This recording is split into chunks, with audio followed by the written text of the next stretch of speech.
All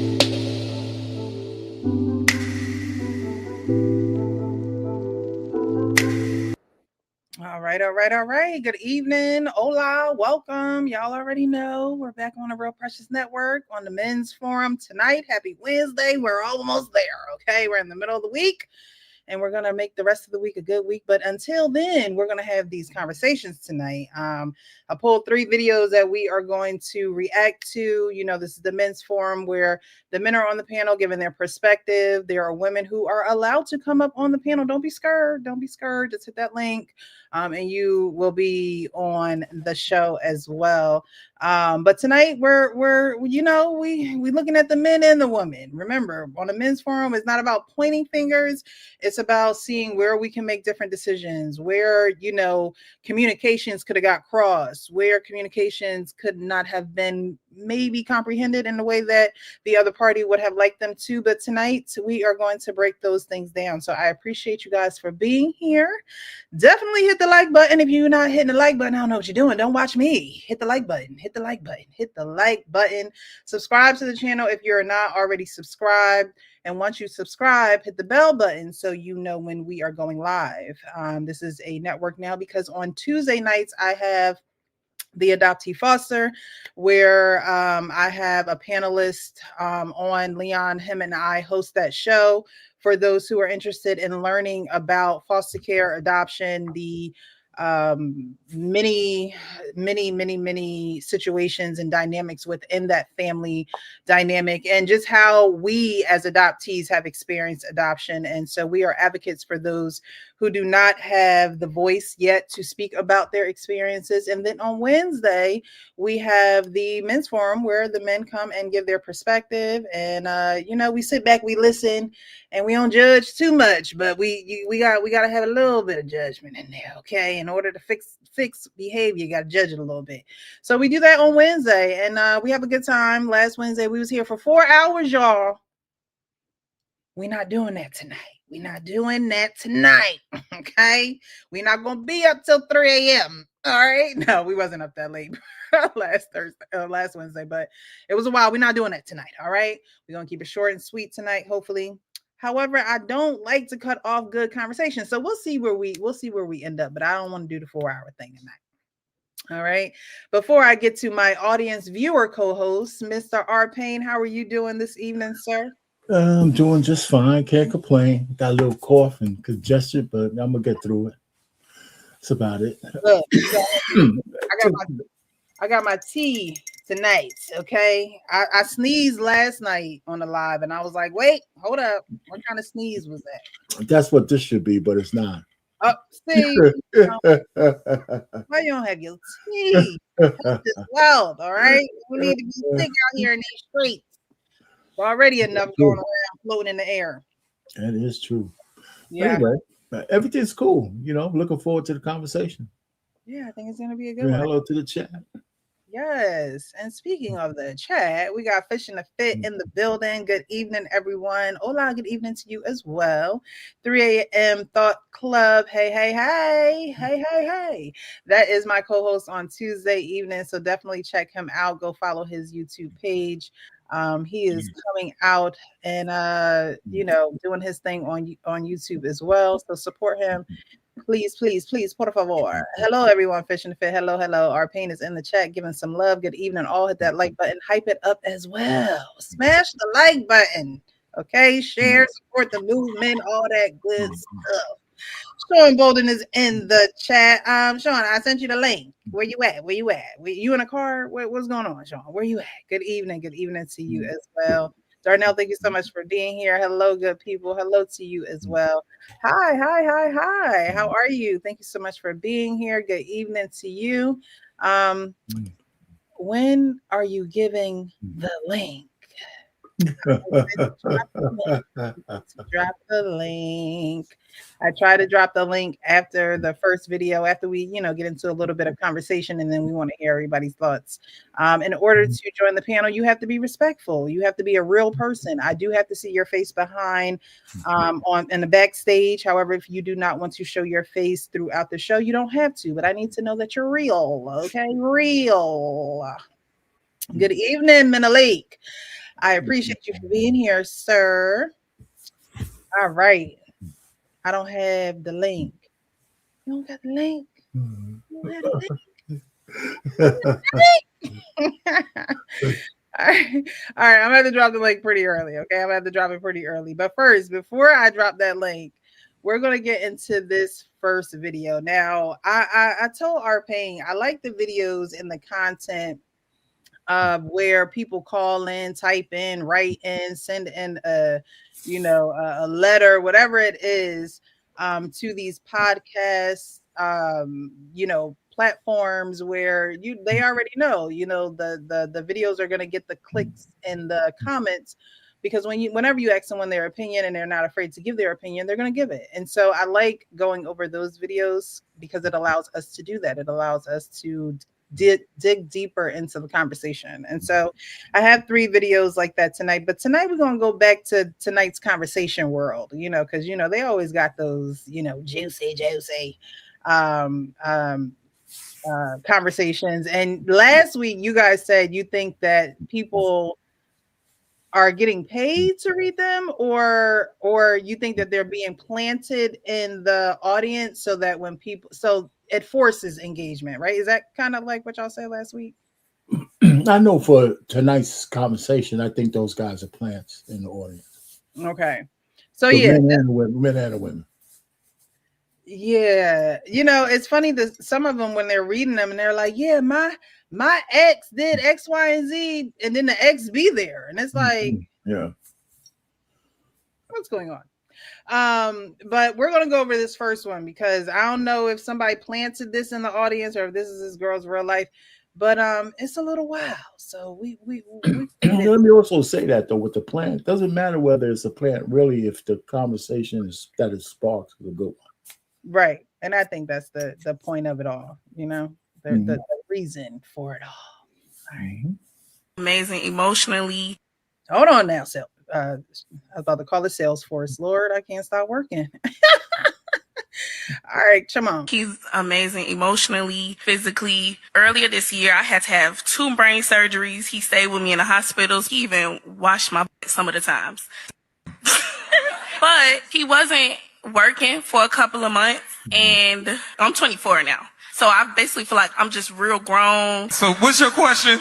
Basically, like, we haven't been out on any dates or anything recently. How long do I wait before I feel appreciated?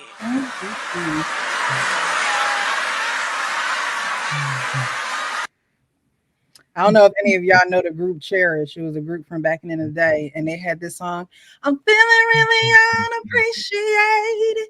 They had this song on there. And that's the first thing I thought of when I heard that video. But old girl is feeling unappreciated after she done got her behind wiped. She, had these 2 brain surgeries. What's going on, Arpain? What's happening? What's happening with the girl? Yeah, see, listen, surgery. I really, my problem is I don't even know how she could form her lips to say anything that she just said. It's so easy for me to come out to attack that because it sounds so stupid. But let's just assume that she really thinks that, and this is just real. This woman actually, after this guy did all of that stuff for her, that she could actually come out after a couple of weeks or a month and actually says that she's not feeling appreciated. As far as, if I was sitting in the audience, I don't know what I would say to her. I mean, I could come and attack her, but that's not going to be the best thing. I guess I would try to find out, how did she come from being taken care of the way she was to the point that now that she wants to have her fun because she's getting better, if she's not getting her way right away, that she feels unappreciated, and what she's going to do about that. Well, that's what I would like to know. I would like to ask her instead of trying to attack what she just said, I would try to find out what put her into that frame of mind after all that was done to her, that she remembers. Right. And that she can still say that. I would like to know. I think that That is a good question to ask, and that's a good question to pose to her to get her authentic thoughts and to really see what perspective she's coming from. As a woman, hearing a woman speak about being appreciated, I don't necessarily think appreciated is the correct word. I think it's more of she wants to now be on the scene, right? She wants to now go out with her husband. She wants to now do the things that she couldn't do because she mentioned age. And so now, time has gone past and I'm a certain age. I think for me, the question that I would pose would be, do you recognize the sacrifice of your husband who stopped going to work to be your caretaker? And do you understand, the value in that? And now he is trying to recoup the financial status of whatever, because he must have been in a good standing. And I don't know how long it took for all of this that went on with her, but my angle would be, how do you think how do you think as a man, knowing that he hasn't worked for such a long time, what is your view on that? You know what I mean? Because that's what I think, when I heard that. And being a woman, like I said, I thought about it from the perspective of, well, there has been, she's trying to make up for lost time, right? But so is he. And so which lost time will get us a little bit further in time if we worked on that now. So that's where my mind went with it. She is 24. It's like she's 34. She's 24. And one of the things, and I'm gonna say this, and I'm not talking about you, Precious, because you have this kind of show. Women generally don't think about what men feel about. It doesn't even cross their mind. That's a problem. It's a problem. It's a problem. And so asking her that question, she said, "Oh, you know what? I didn't even think about him." Well, right. But that's why we have to bring it to the forefront, because like you said, women don't typically think about men and the things that they go through, or the things that they sacrifice in order to be that protector or be the person that is really covering you. You know what the phrase is, right? That's the bare minimum. It's not the bare minimum. That's the bare minimum. That's what they go on TikTok. They would say that's the bare minimum. When you're choosing to do it, even there is no bare minimum, because you're choosing to do something. And so, to call it the bare minimum is almost irrelevant, because he chose you. So to tell him that he's doing the bare minimum would be not to have married you and not to have chosen to cover you. That's the bare minimum. Hey, what's going on? What's going on, RP? What's going on, Sean? Gentlemen, hey, Precious. What's up? She got her nerve. She got her nerve. Like, I haven't heard that. It takes a lot for a person to sacrifice to, take care of somebody. It takes a lot of compassion and empathy from him, because normally, people will say that most guys would leave her. Normally it's the women that take care of the men, when they get sick. But he, he stuck in there, and he did what he had to do, because he loved her. He chose to do that. Like, he didn't have to do that, right? Mm-hmm. And so, like when she talking about she ain't been out, like, you alive. Like, he was the reason why you alive. Like, he was the reason, your butt is cleaned every day. Like, can we really understand like what's going on here? And I don't know if you guys have ever taken care of somebody like that in a way, like your parents or your spouse. But like I was when I lived with my mom, I was basically her caretaker. And not in the sense like, like bathing her in a way, but like I was like taking her to like her doctor's appointments, making sure everything was taken care of, right? Like, so, that it can take a toll on a person, if you're a man or a woman, like, and you are choosing to do this because you are genuinely concerned about the person. Like, you're not just, it wasn't like, it wasn't like he was at home playing Xbox, playing GTA all day. So like, what are we even talking about, right? And like you guys said, I just think she is like, I couldn't see myself going to tonight's conversation and like if my significant other was taking care of me and me going up in there saying, "Oh, I don't feel appreciated," and I just had a stroke or something, and I'm able to talk and walk and like that's really, I do not like when people do this. Like, you need to talk to your spouse about how you feel. Like our Payne said, she probably want to be outside again. She want to be in the mix.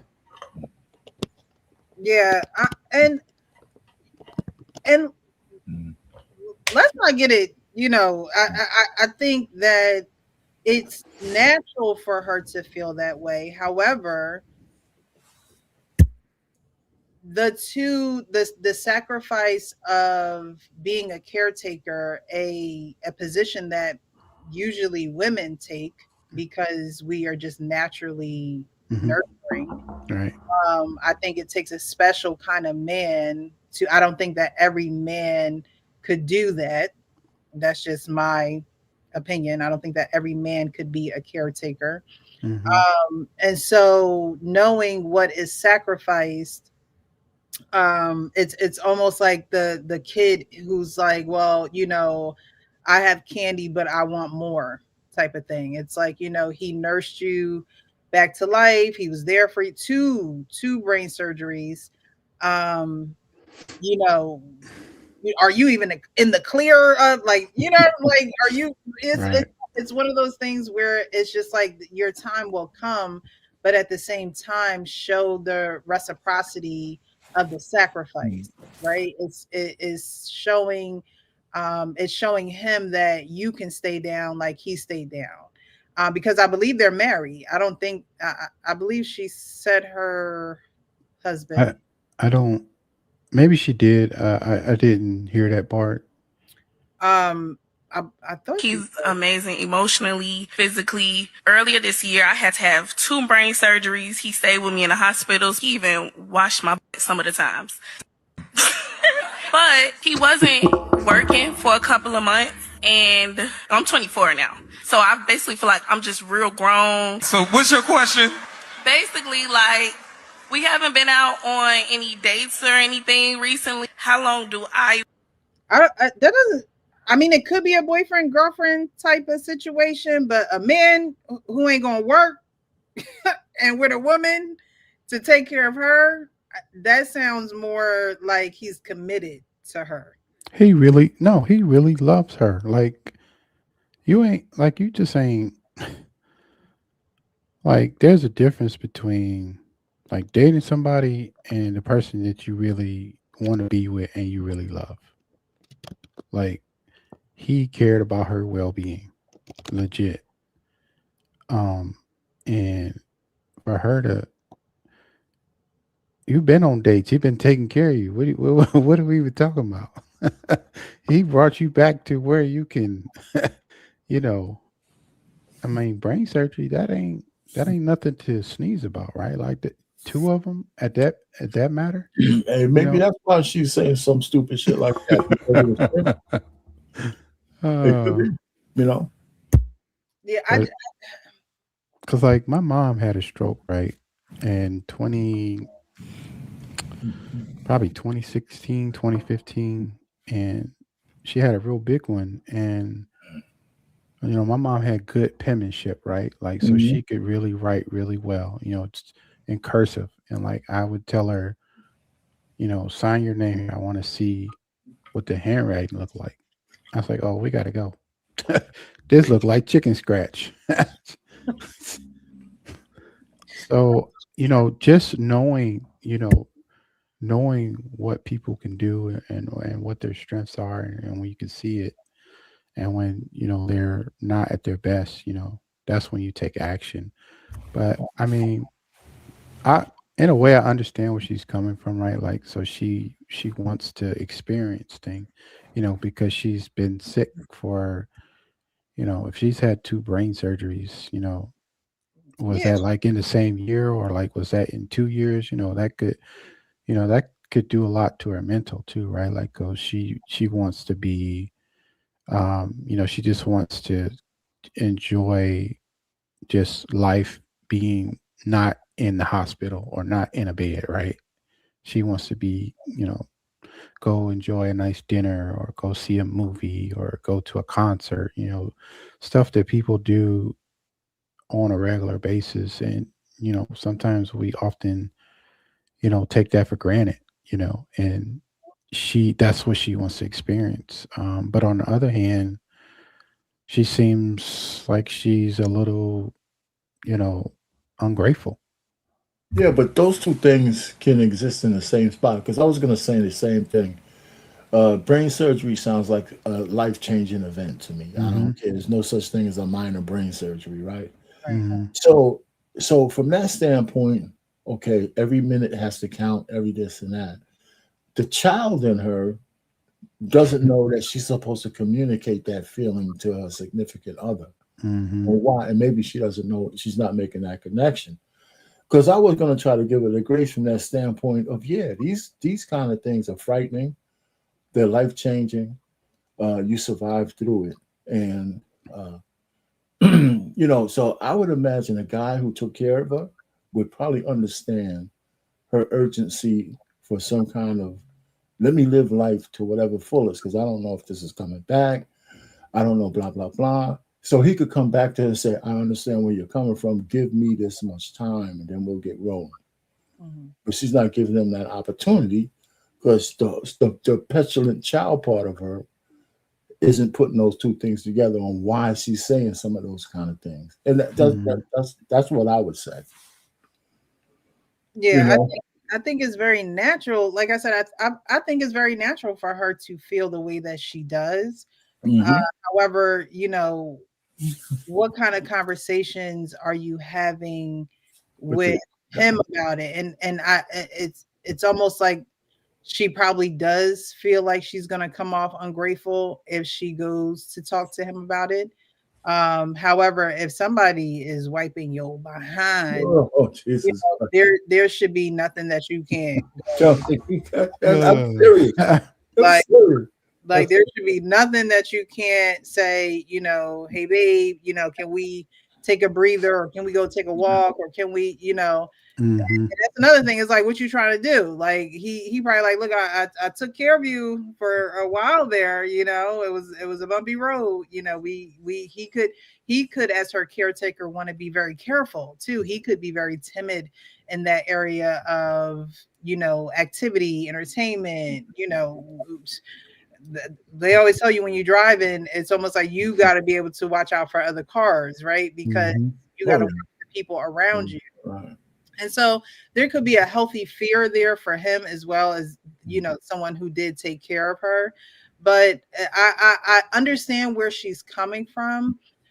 I think that she should be a little bit more intuitive of the situation and really have the conversation with him, and not you don't ever take me out, or you're never around type of approach, but pretty much tell him it seems like it's been a while. I'm not sure if we're not going out for this reason or that reason, but I would love to go out. You know, it doesn't have to be anything major, but I would like to, you know, spend some time with you, you know, even if it's not always about, you know, sometimes women, we know how to make it about you to get what we want.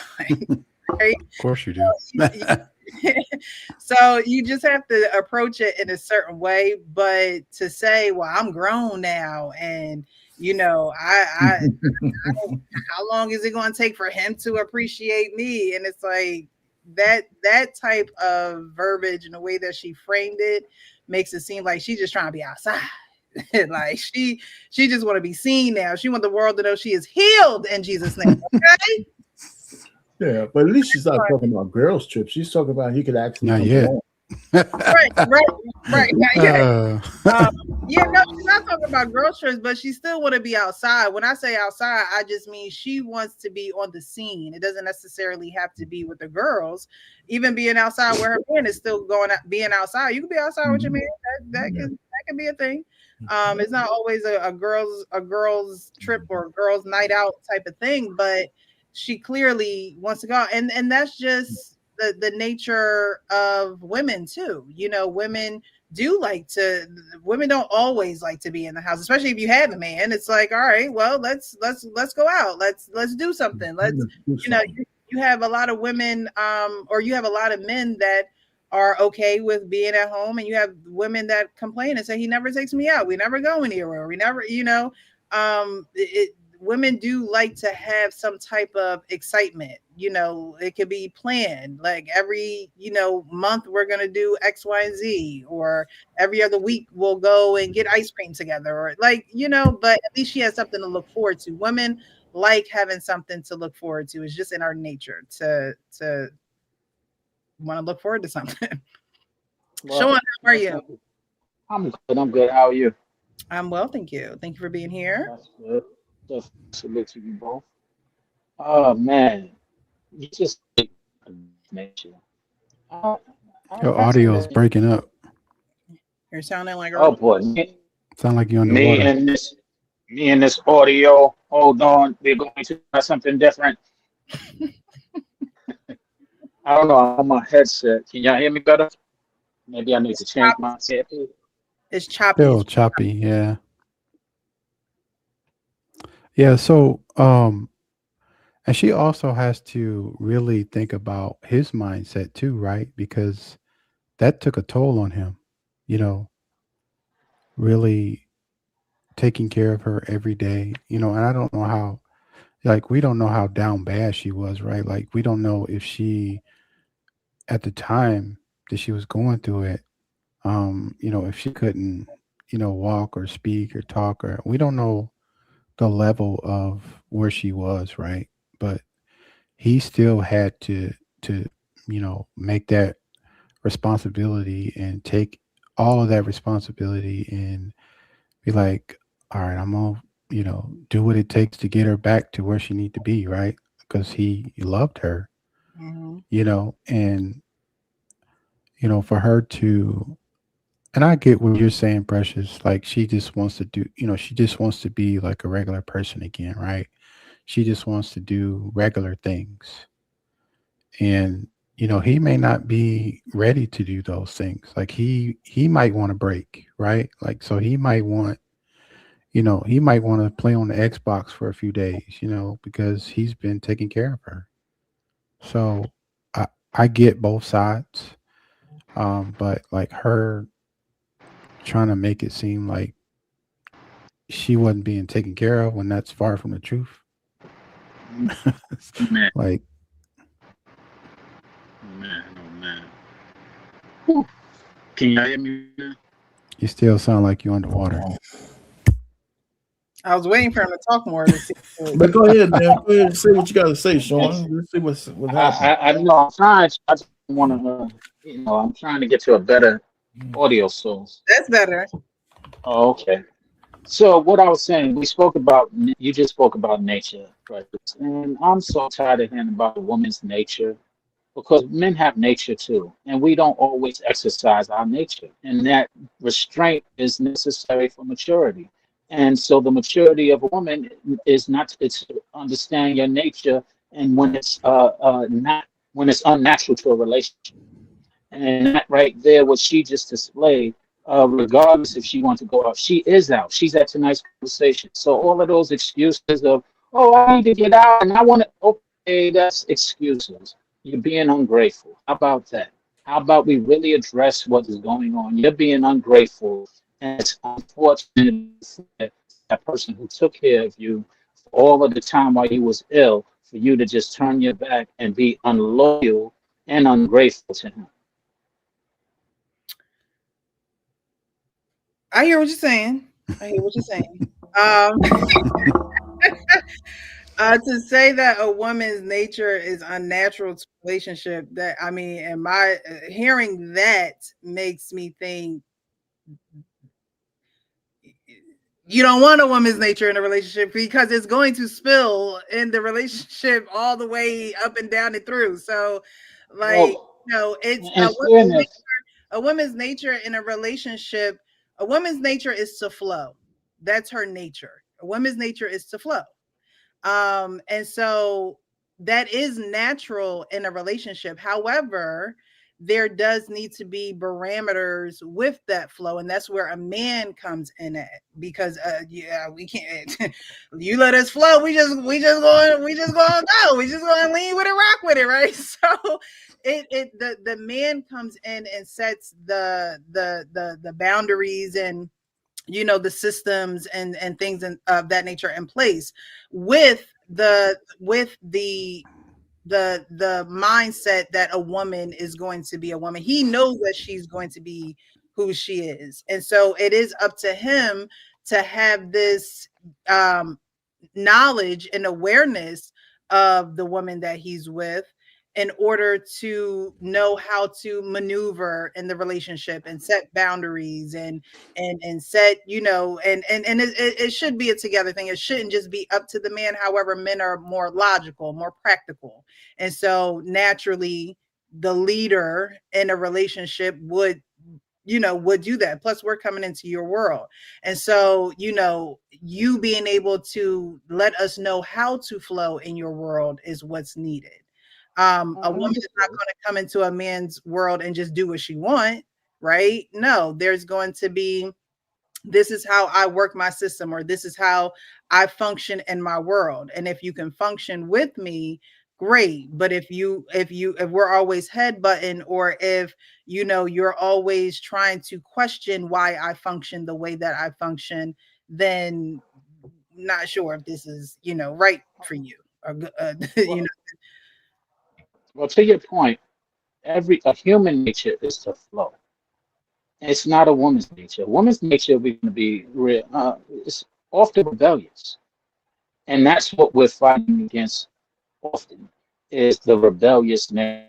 But we also have a very nature that is derogatory as well, that we do not exercise. And that, if we're one flow, Sean, it's part of, I can't. It's the audio. I don't know if it's your connection, or what, but it's hard to. I'm gonna switch it up. To listen to, because it's in and out. Coach Ferg, how are you this evening? How you doing, Miss Precious? How y'all doing, fellas? Can you hear me? Yes. Loud and clear. What's going on? Okay. Oh yeah. Just tune it in, man. Interesting.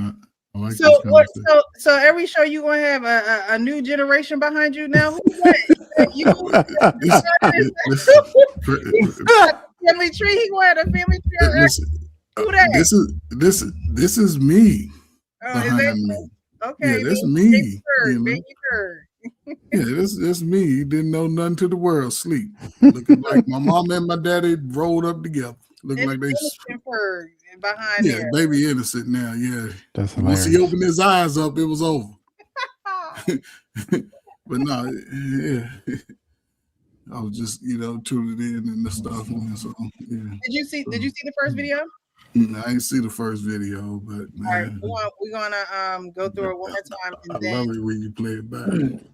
One thing though, before are we gonna, once you saw the first part, are we gonna see what they say back to her at some point? No, that was actually the Okay. end of that Okay. video. I think somebody Okay. probably reposted their video, Yeah. but that's why I chose this one because we were, we're not. Fine, that's fine. I just wanted to know. They give their advice, but Yeah, let's get Coach Ferg up to snuff. See what he How y'all said. doing, man? What's going on, man? What's going on? Uh-oh.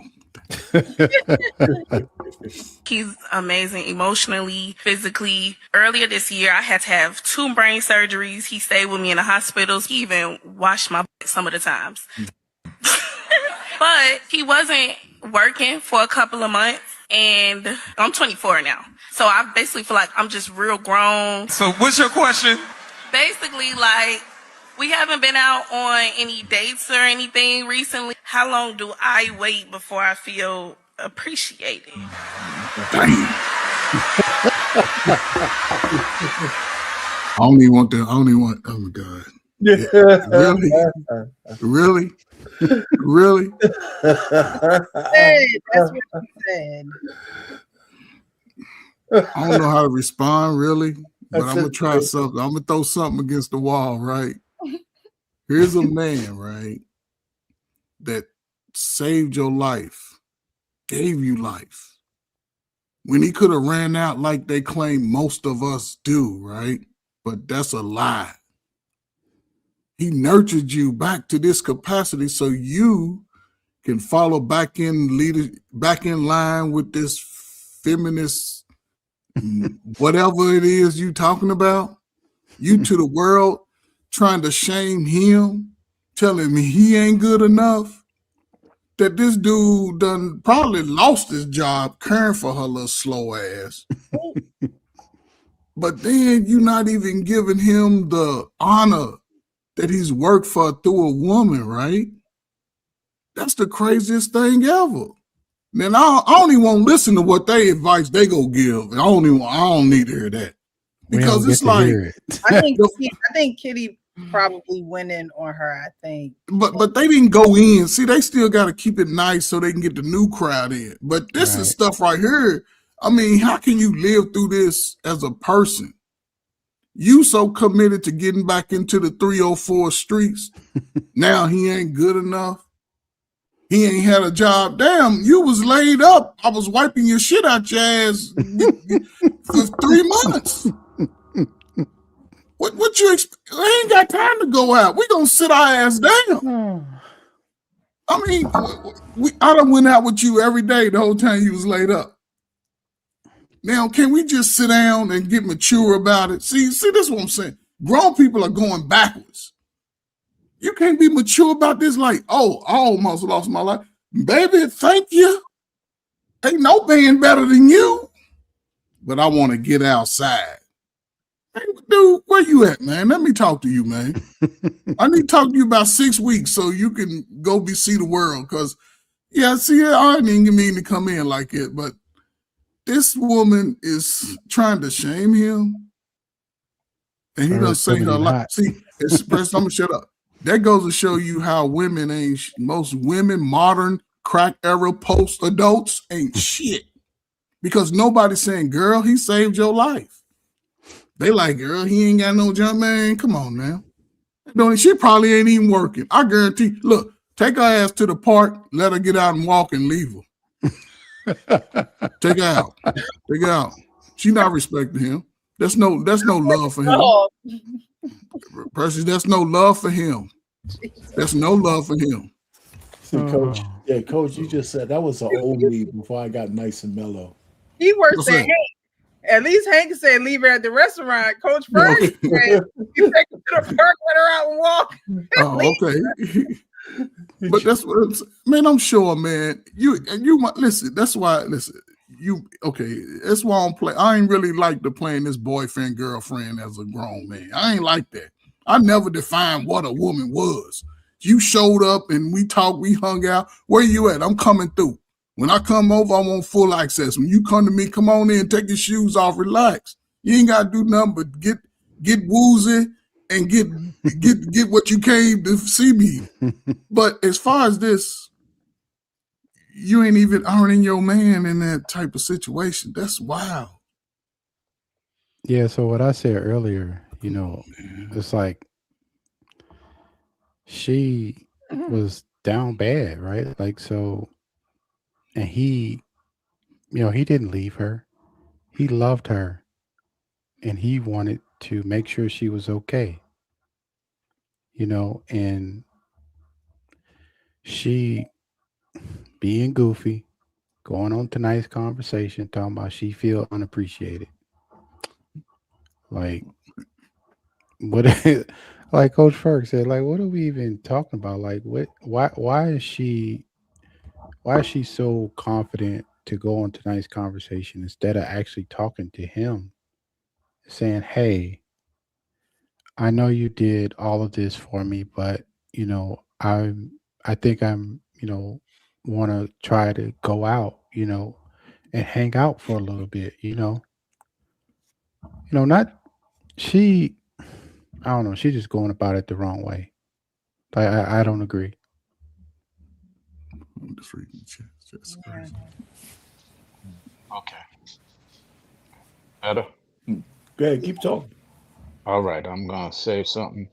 Sounds good. Real good. Go ahead. Yeah, Okay. clear. All right. What I was saying is that we all have natures. We have human natures. It was good all of a sudden. It was really good. It faded. Sean, you must be behind the firewall or something, man. You gotta get by a window or You something. started out good. It was all, you had bass in your voice and everything. Once you started talking, it just disappeared. Oh man, I'm just listening. No. I'm Now, be- Yeah, see, it goes in and out. You behind the firewall, man. Yeah, I don't know what's going down, but keep talking. everywhere I'm going. Right now, keep That's talking. good. All right, cool. So now what I was saying is that we all have natures, and we have human natures, and being able to, and nature, we want to flow, like you said earlier, Precious. But the point is, we're not flowing. She wasn't flowing in this whole scenario. The reason why we're pushing back so heavily on her is because she was flowing with just ungrateful, entitlement, and that's really a difficult thing for men who will sacrifice everything. And this man specifically highlighted his sacrifice of all else for her, and she did not appreciate it. So that's why it's a triggering thing when we hear something like that. I think she was definitely flowing in feminine nature. She wasn't able to distinguish the flow and the dynamic of the flow. As women, we have to realize where our flow will help or where it won't, because we really are helpers. That's what we're here for, right? And so if I'm flowing and my flow is not helping, then I need to reevaluate my flow as a woman. And in this situation, she wants, and then you talked about being entitled. A lot of little girls grow up being entitled. I think we showed on this platform of the little girl who fell off the bed and she thought she was her brother. entitled, and she can blame her brother and go tell her parents on her brother because she's flowing in the feminine nature of I can do no wrong, pay attention to me. I need someone to, do things for me. I need people to believe me. That's flowing in feminine nature, but it's not helping. That flow is not necessarily helping any situation. You're not even helping yourself. The only time, you could really be selfish if it's someone who's trying to harm you and you're trying to protect yourself. But in any other situation, a woman's flow is supposed to be a helpful flow. And if it's not a helpful flow, then you should really reevaluate how you're presenting yourself and how you're showing up. Can I get an old man mulligan in this conversation? Sure. Because when y'all using the word flow, man, I was like, I'm only thinking one thing. I'm thinking when you're trying to say flow, that's what when a woman used to say flow, I said, just stay away from me for 5 days, okay? So that's usually right. But that's where that came from. Think about a woman in those 5 days, and even in days leading up to that, right? She's irrational. She's emotional. She's You're tying them together. entitled. That's what I'm saying. Like, even during that time, that's also a huge conversation in the male and female and these groups where it's just like, well, women's like, well, you should know that when I'm, that means this isn't that. It's like, no, you need to communicate what kind of monster you are. I mean, it's funny that me and Coach Ferg was the only one he'll sit there and say, what do you mean, Flo? No, I knew exactly where you were going with it. But I just, he was on her flow at that meeting. Because really, if you really think about it and stop to think about it, right? That's how she's acting. Like, you should appreciate me. And yeah, he's a great guy and he's perfect. And I have nothing bad to say about him, but we're not going on dates. And like, but she acting like he ain't do nothing for her. She acting like, and that type of behavior is what we need to check. But that's the problem. It's not checked. Couldn't it be a hormonal thing? Couldn't it be? Forget about the flow, but it could be hormonal for the way she's thinking. It could be in that flow that Precious was talking about. Man, I know too many rational women to have that be an excuse. That's the excuse. The period is the excuse for every time you want to act. Okay. It's not an excuse. It's not an excuse. It's showing the level of maturity that she has not reached yet. For a lot of women got to bump their head 1,000,000 times before they learn a lesson. Before it's not an excuse. Yes, it is, because they don't have to. They choose to. Right. Everyone chooses to do whatever they want to do unless someone is literally forcing you to do it. So everyone has a choice. And I'm not saying that she's ignorant to knowing that she has to, flow in a different dynamic, but she hasn't been in a situation where, again, someone is checking it or someone is telling her, hey, I understand you may want to go out. However, let's think about the entirety of this situation. We don't know what their financial situation is. He could be working to recoup a good chunk of money that he was not able to make while he was being her caretaker. It's worrying about the bigger picture. Women, we think that the world revolves around us and we're not looking at the bigger picture. And like I said, it usually takes a man to come in and make the realization and nip it in the bud. I think a lot of times when men and women get in relationships, there will be times where men let things slide. They'll let it slide, and so a woman feels as though she can continue in this irrational behavior. She can continue in this entitlement, and then when somebody checks her, you now become the bad guy. You now become the person who won't let her do X, Y, and Z. You now become just like every other man. When it's like, no, men come in and create order. Men thrive in chaos, and that's where she's going. The conversation where she's going of her not being approved. What is he appreciating you for? Living, existing? Like that it's like, girl, you were damn near dead. So she's not putting the whole thing in perspective because of how she's feeling as a woman. She's lying. Just be honest, she's lying. Precious, there's no greater appreciation for you to me and me and my wife, or me to my wife, or whatever, is that if you take care of me in my most vulnerable moment in my life, I'm damn incapacitated.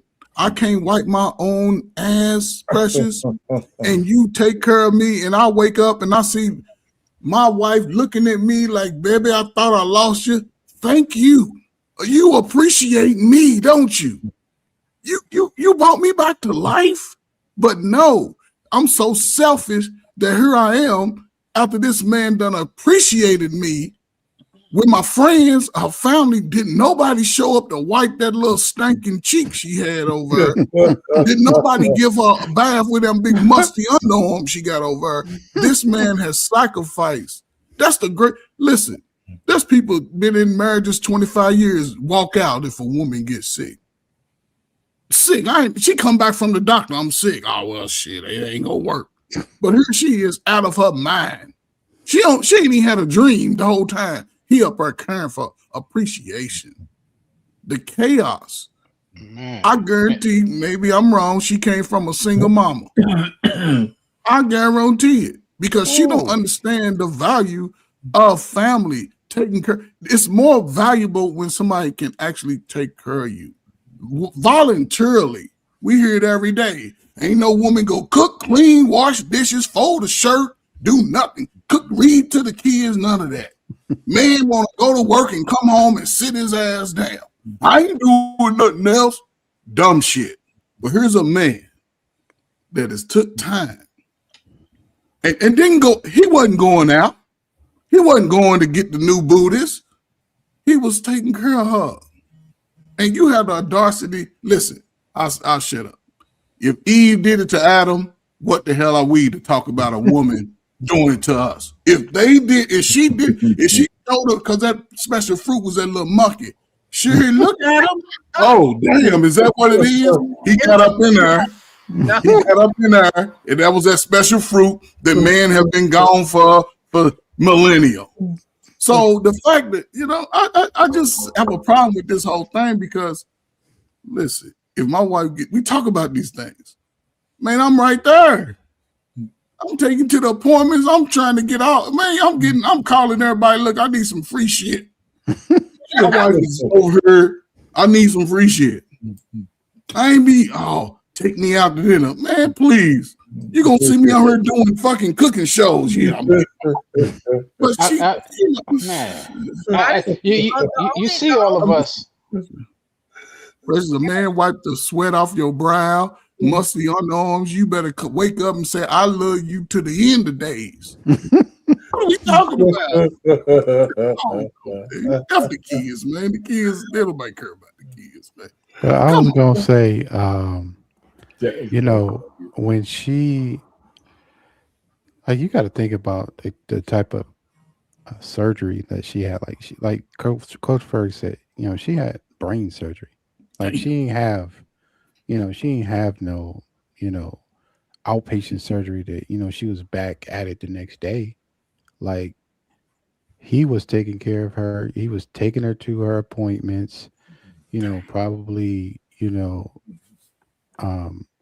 trying to, because, when you have that type of surgery, like you have to, when people have strokes, you have to like bring pictures around them so they can you can help them remember who they are, who the people that's closer to you are. Because like sometimes they won't remember you when you like come around. They will ask ask questions like they got dementia and they won't know you. And so, I've experienced this with, my brother and my mom, they had strokes. So like we had to do this. So I'm speaking from experience. So I know like what that is. And that's a lot of work. It ain't, she ain't having a tooth pulled and coming back home the next day.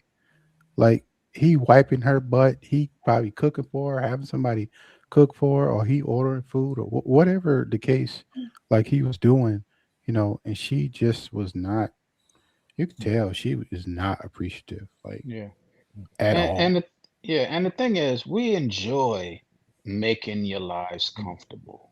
We enjoy taking care of you. We don't enjoy the lack of appreciation or gratitude when it's done. Mm-hmm.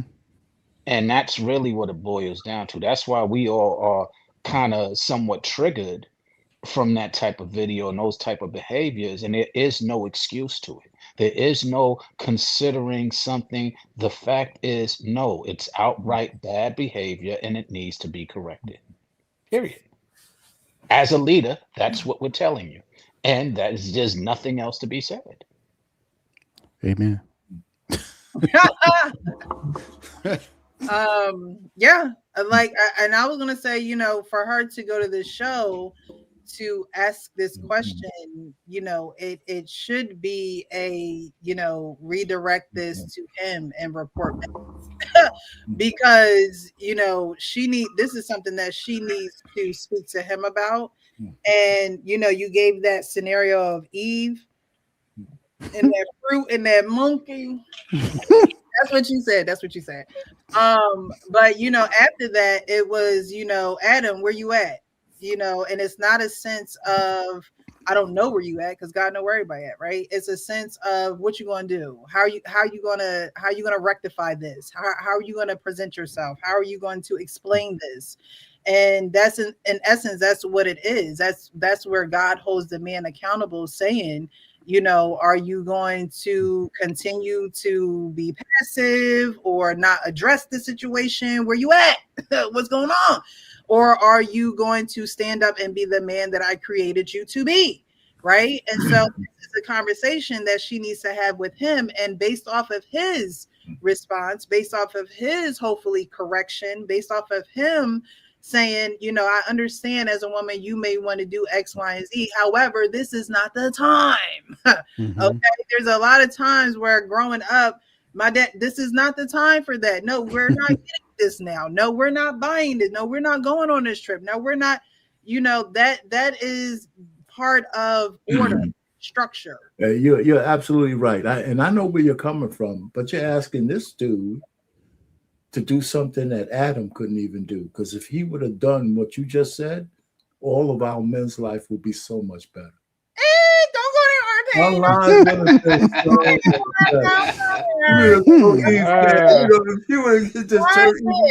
To show all of us how to live. So Adam couldn't get it right. You're right about that. He couldn't get it right. But then what God said? I'm gonna have to send my freaking son, because y'all just don't know what I'm gonna have to send my son to show y'all how to get it done. Okay, now you can get it done. So let's not don't go there and be like, oh well, Adam couldn't get it right. So Adam was the first sim. He was the first sim. And my story of Adam and Eve is real simple. She came to him after she digressed, and whatever it is that she asked him to partake about, he did. And the very first thing he said was, "Wow, Eve, you got a fat ass." And you saw that video too, huh? That's exactly what happened. She turned around on him like, dang. You didn't even notice she was naked. As soon as why you covered up? Man, I looked at Eve, man, she got this. Ooh, oh man, going on. I don't even know what's going on. I got a boner and everything. Oh man, that's the story of Adam and Eve. Oh, excuse me, I was just dodging a lightning bolt. I will say this, back in the day, people used to take pride in taking care of their parents, taking care of their spouses. That was the biggest honor for me, doing like whatever, like my mom got sick, doing whatever she needed, right? And I just feel like not everyone, but there's a subset of people that don't take that into high regard, right? Like, so her husband or boyfriend or whoever, whatever the title is that he has, she definitely was not thankful or appreciative at all. And I would really love to see an update on that. And that's all I got to say. 3 a.m. though. Let me ask you this. Let me say this to you real quick. And this is the difference, because you're right.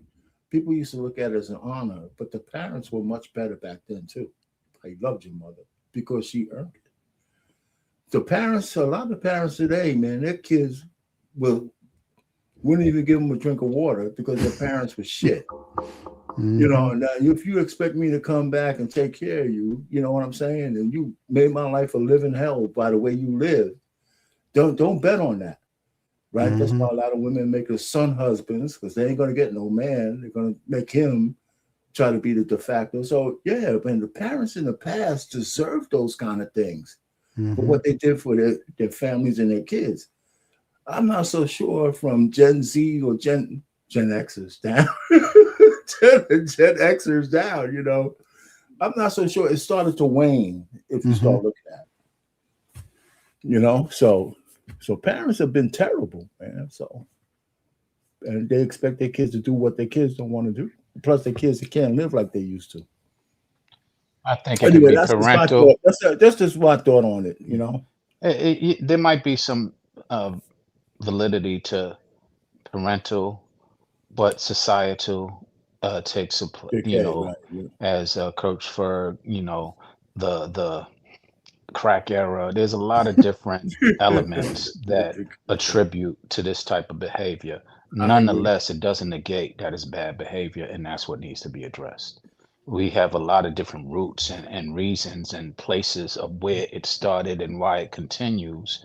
But in order to get a resolution to it, we have to identify and resolve those roots and tend to those roots so that we can grow better and get in better places. Knock on wood. Amen. Yeah.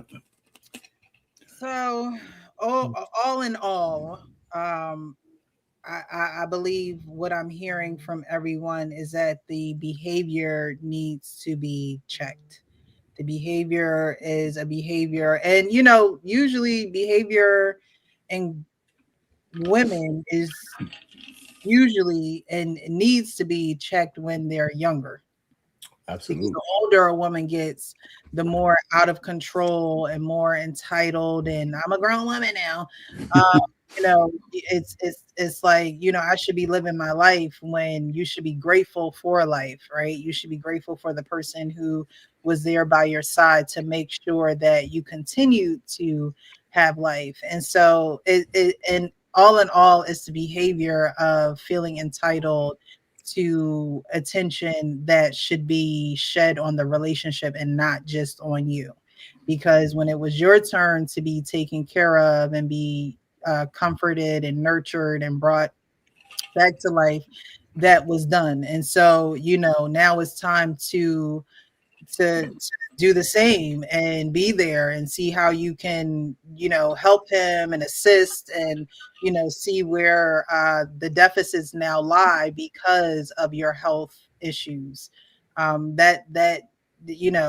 think if that was the focus, then going out or doing whatever you would want to do, I don't think that he would have an issue with doing that. But right now, the overall concern and the overall, focus is to get back financially in a place where you can do, maybe you're not in a place where you can do, financially, maybe you're just not in a place to do. Precious, it's hard for me to even identify or embrace that chink in the armor because she's at tonight's conversation, which is not free. So she had finances to get there. So that just puts a hole in that whole concept that you just described.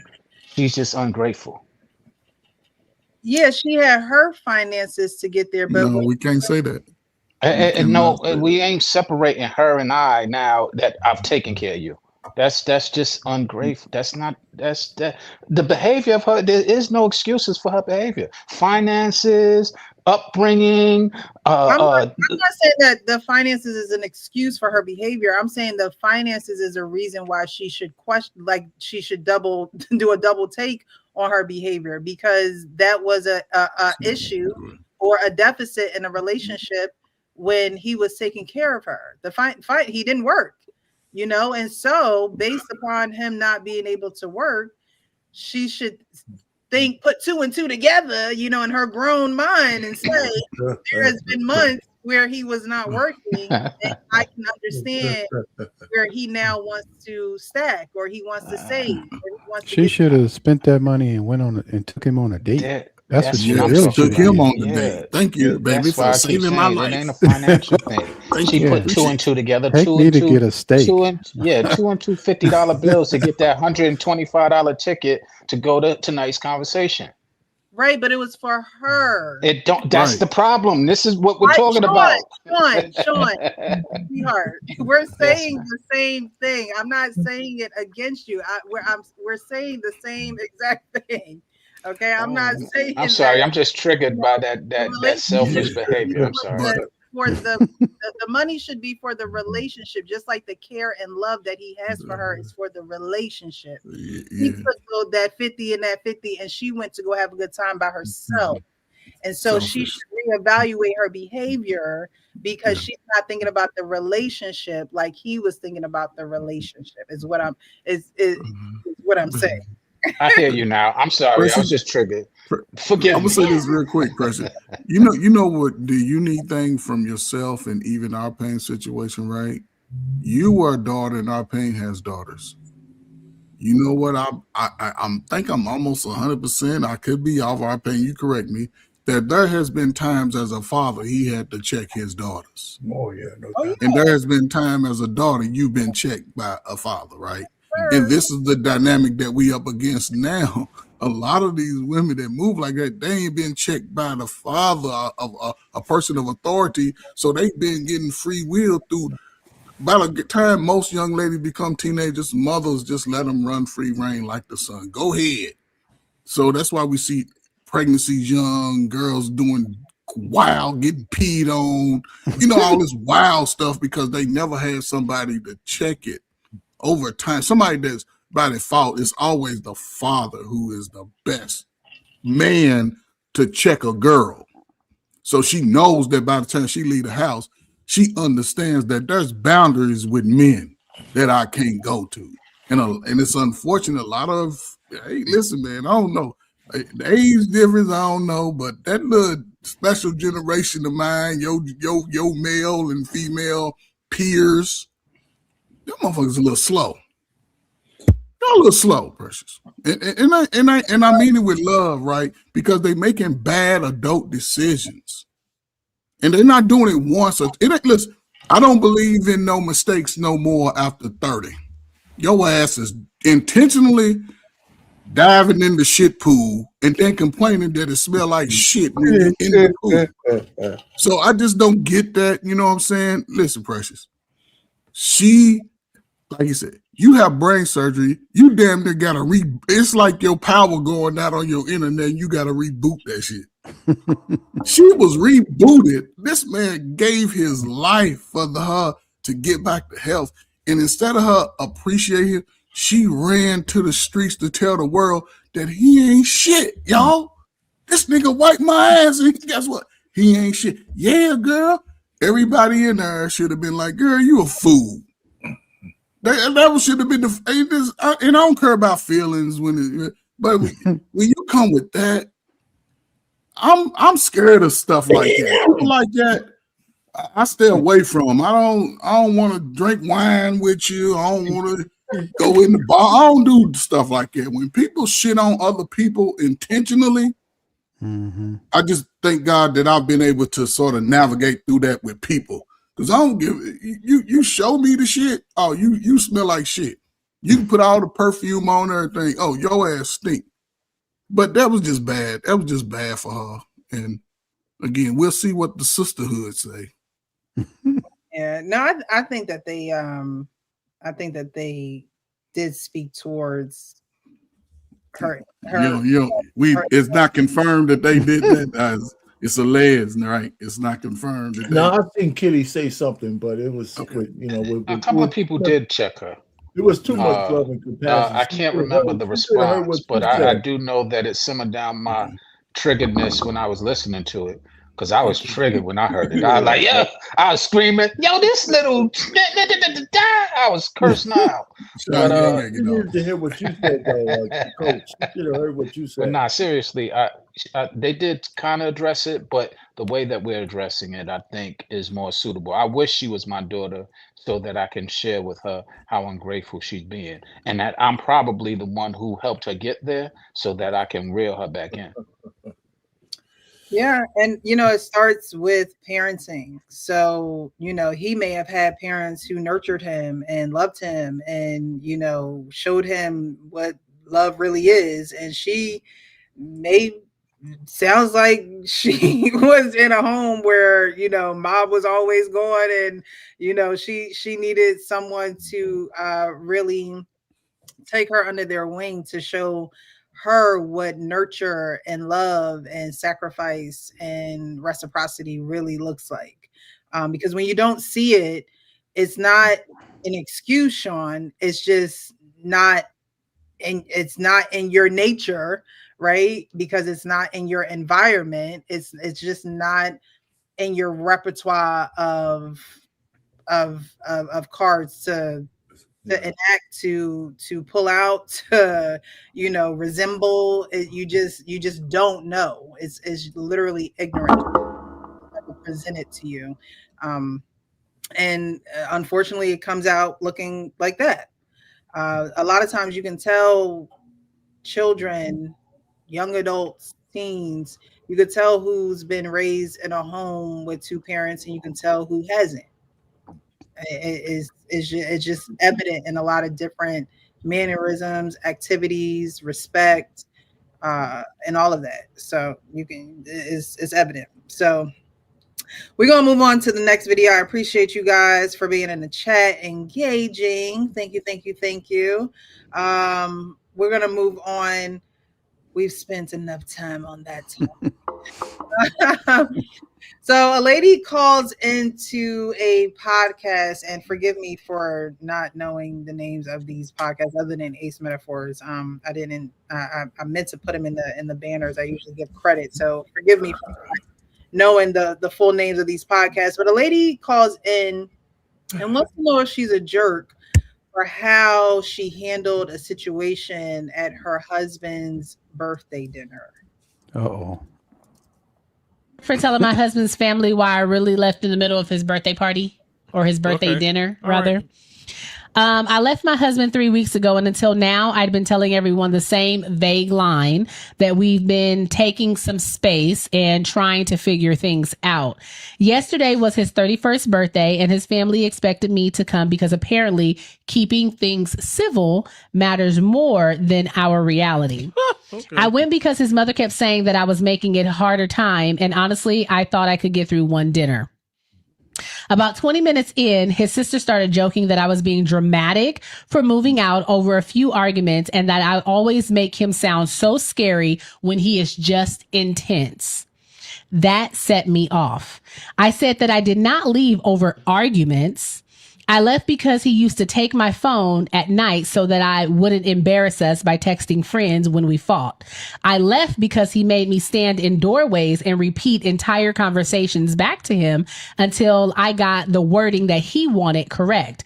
I left because if I cried, he would calmly tell me that I was performing and then kept talking until I stopped. I left because once he found a receipt in my bag from a cafe that I had went to alone and didn't speak to me for 2 days until I wrote out where I had been, who was there, and why I hadn't mentioned it.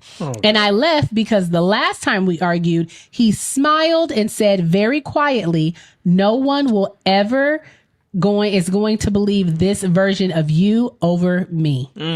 The table went dead silent. His mother started crying. His sister called me cruel for doing that in public. And my husband said that I was trying to destroy him because I knew his family would never look at him the same again. I said maybe they shouldn't. I grabbed my coat and left, and my phone has been blowing up ever since. Am I a jerk? Hell no. So they do give their reasoning, and as you can hear, the guy said, "Hell no." But what do you guys think? Is she a jerk for telling her family the real reason why she has exited stage left of her husband? But before we go, can we just go through it one more time? Of course. Real quick. Absolutely not. Were you? Would I be the jerk for telling my husband's family why I really left in the middle of his birthday party, or his birthday dinner, rather? Right. I left my husband 3 weeks ago, and until now, I'd been telling everyone the same vague line that we've been taking some space and trying to figure things out. Yesterday was his 31st birthday, and his family expected me to come because apparently keeping things civil matters more than our reality. Okay. I went because his mother kept saying that I was making it a harder time, and honestly, I thought I could get through one dinner. So it seems like she didn't want to go to the dinner, and the mom begged her to go, and she pretty much went because the mom was like, "Hey, it's his birthday, you know, you're with him. Can you show up?" Yep. About 20 minutes in, his sister started joking that I was being dramatic for moving out over a few arguments and that I always make him sound so scary when he is just intense. So now we getting drinks and bread, and sis want to go in. Sis, sit, girl, you dramatic. Pass the butter. First of all, it ain't none of his sister problems. Who cares what your family think? If that's your wife, like, what are we even talking about? Like, if y'all in trouble, like if y'all got problems, that's different. But like, if y'all still married, why you ain't look? And I always reference back in the day, like even if I was mad at my girl, I'm still gonna celebrate her. That's different. Those differences don't matter when you're in public. Like you're supposed to have those. You're supposed to iron out those in private, where nobody knows what's going on. Like my parents always used to argue, but we never knew it because they did it in a place where they might go outside or they might be, they just go somewhere where we weren't involved in whatever they were talking about. Because we're kids, we ain't supposed to know. They adults. We stay in kids' places, and a lot of people like to be in people's business. They want to start the drama. They want to get things going. When most of the time, those are people who ain't got no man and always trying to, tell somebody what to do when they ain't even got a relationship.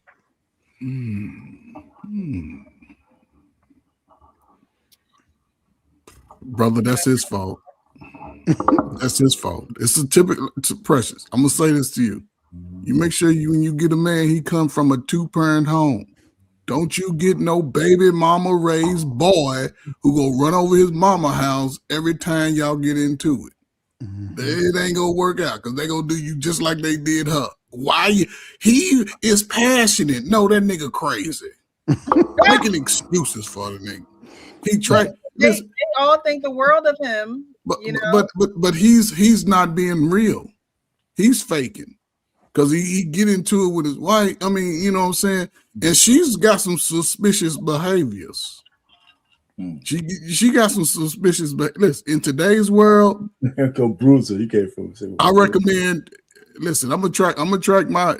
Yeah, but Bruiser, you went to the military. You got your head together. Some of these dudes they stayed at home, ain't got their head together. It's a different mindset, brother. But again, if he's okay, her behavior, okay, he should know where she's at. Now, don't be finding no receipts to coffee shop because now you got to explain it, right? Because you didn't mention that you went there and get some coffee, so it's always some suspicion. But it's something with him, though, because he should be able to at least have those conversations with his wife and not run to his sister. The worst people you can run to is your sister and your mama and your cousin. Because guess what? When y'all make up, they still mad. All in your business. All, you know what I'm saying? So it's a bad look.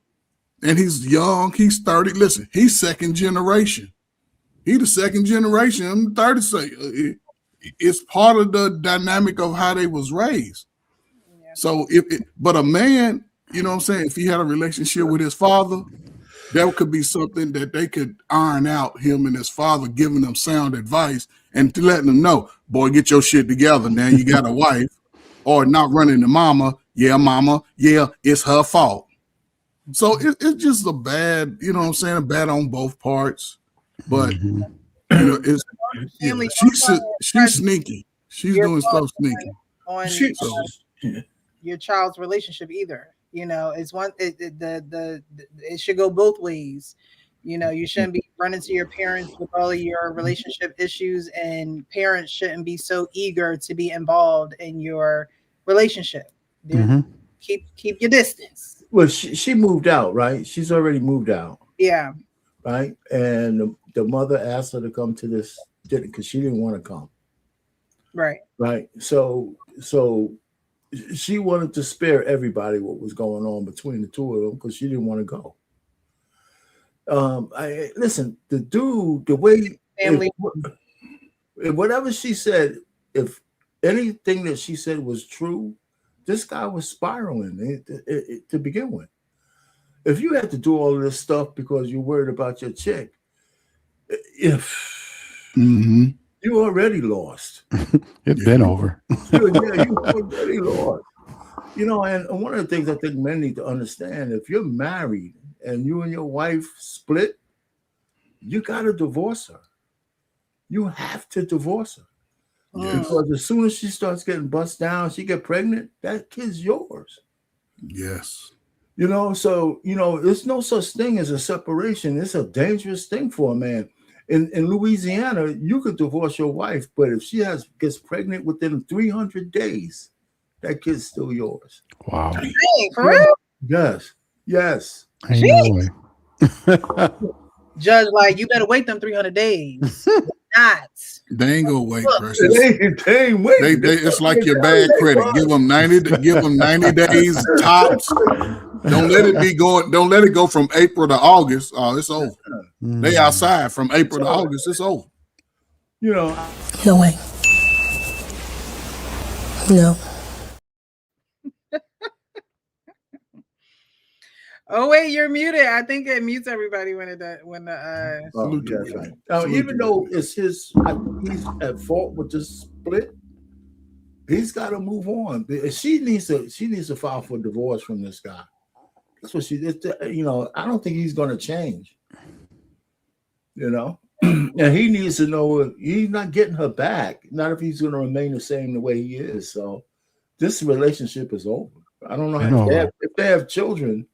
Then that's the shame part of it.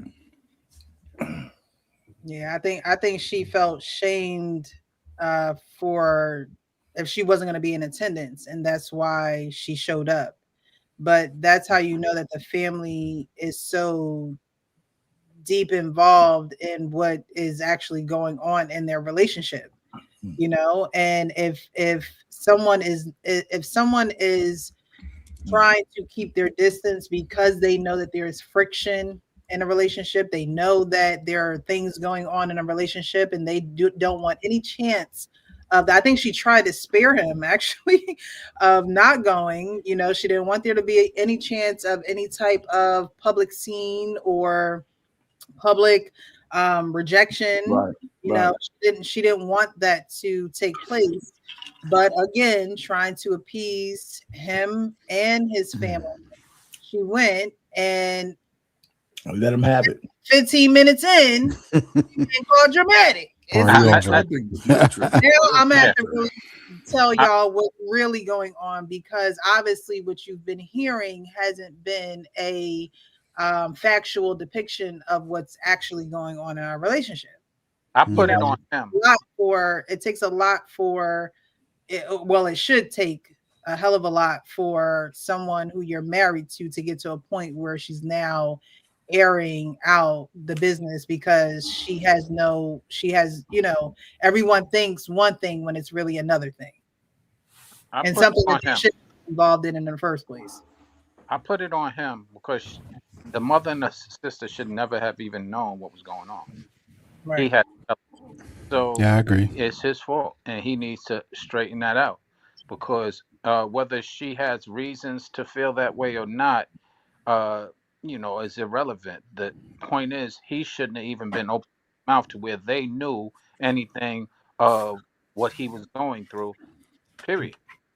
And if he didn't do that, that's why you have that issue right now.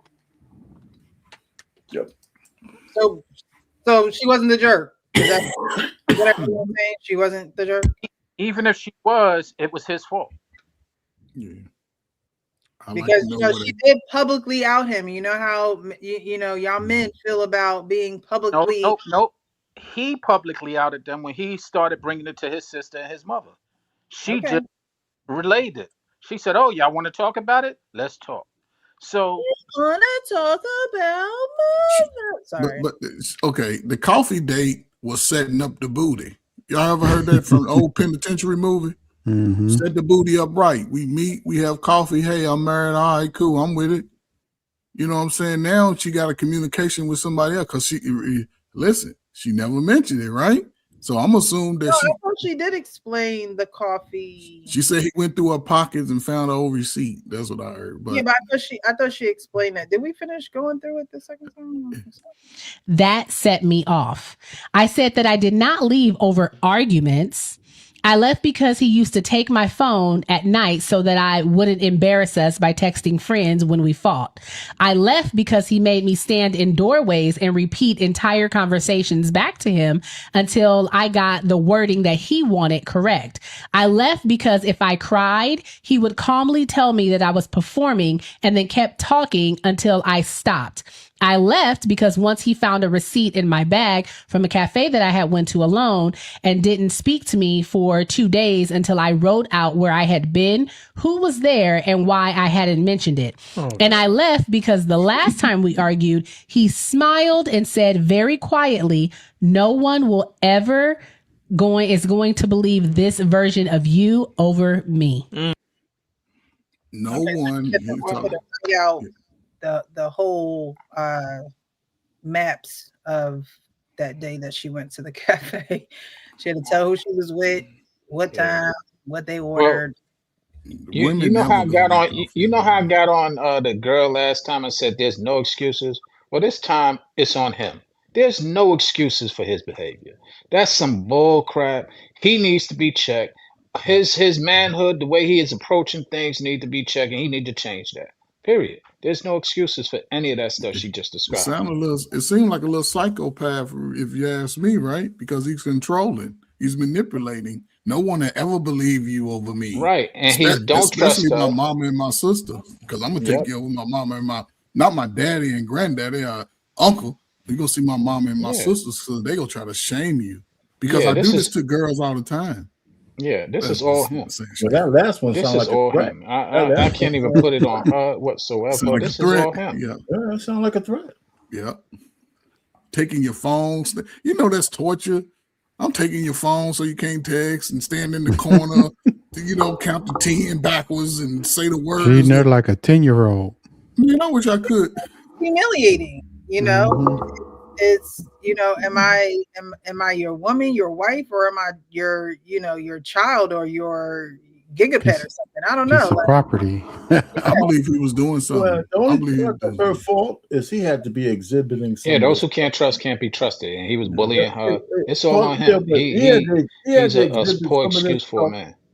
He had to exhibit some of this stuff before they got married. Yeah, for sure. She still said I do to a guy like this. Mm-hmm. There was something about him. Maybe he has money. You know how a lot of women want guy with finances, provider. Mm-hmm. So they got it. She got trick bagged, man. Okay, I got money, but in order for you to live this life, your life is going to be a living hell. Mm-hmm. So I don't know. He sounds bad to me, God, I mean, she has what that mean, Coach? Hey, man, you know how zigatoids are, man. You know how they are. They funny as hell. Yeah, I mean, throughout the whole thing, you don't hear anything about her family. Like he was her ear. No one's gonna believe this version of me, and that nobody he's talking about is his family. And again, leave and cleave. Did the women reading that? The woman reading that, did she have a bull nose ring in a September? No, she did look like. Parts. No, you can't see it down. You got to see it when because she got one. This one went dead silent. His mother started crying. That's one in there. It's one in there. It's just clutch. Yeah. Am I a jerk? Hell no. Absolutely not. Where you show out for him being verbally. Where you show out, like that's where you get your ass. That's crazy. That's crazy. And then how you gonna commentate on my relationship with your brother? You don't sleep with him. You don't live with him. Well, we don't know Oh, where they from. Yeah, we don't. is You that- know, can't speak too Is that soon. somewhere in the South? I want to say. Look, can't speak too soon. I don't know. He sound crazy. It's giving Christian Bale and American Psycho. It's giving what? I told you, American it's like, Psycho. Yes, that's right. American Psycho? Yes, Yeah. he crazy. What? He crazy. He crazy.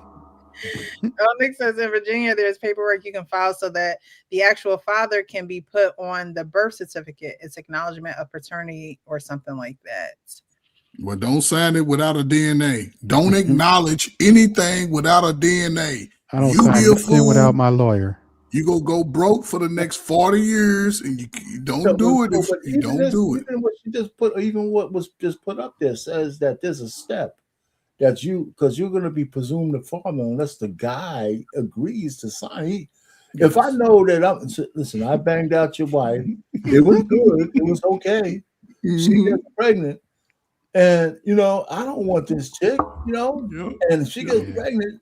I'm leaving. I'm not signing that paper. You paying for all the She coming back to me. Right? You the daddy. Your kid look just like me, but you the husband. No Boom. thanks. Matter of fact, I might stay in town for a little while just to see how the kid grows up.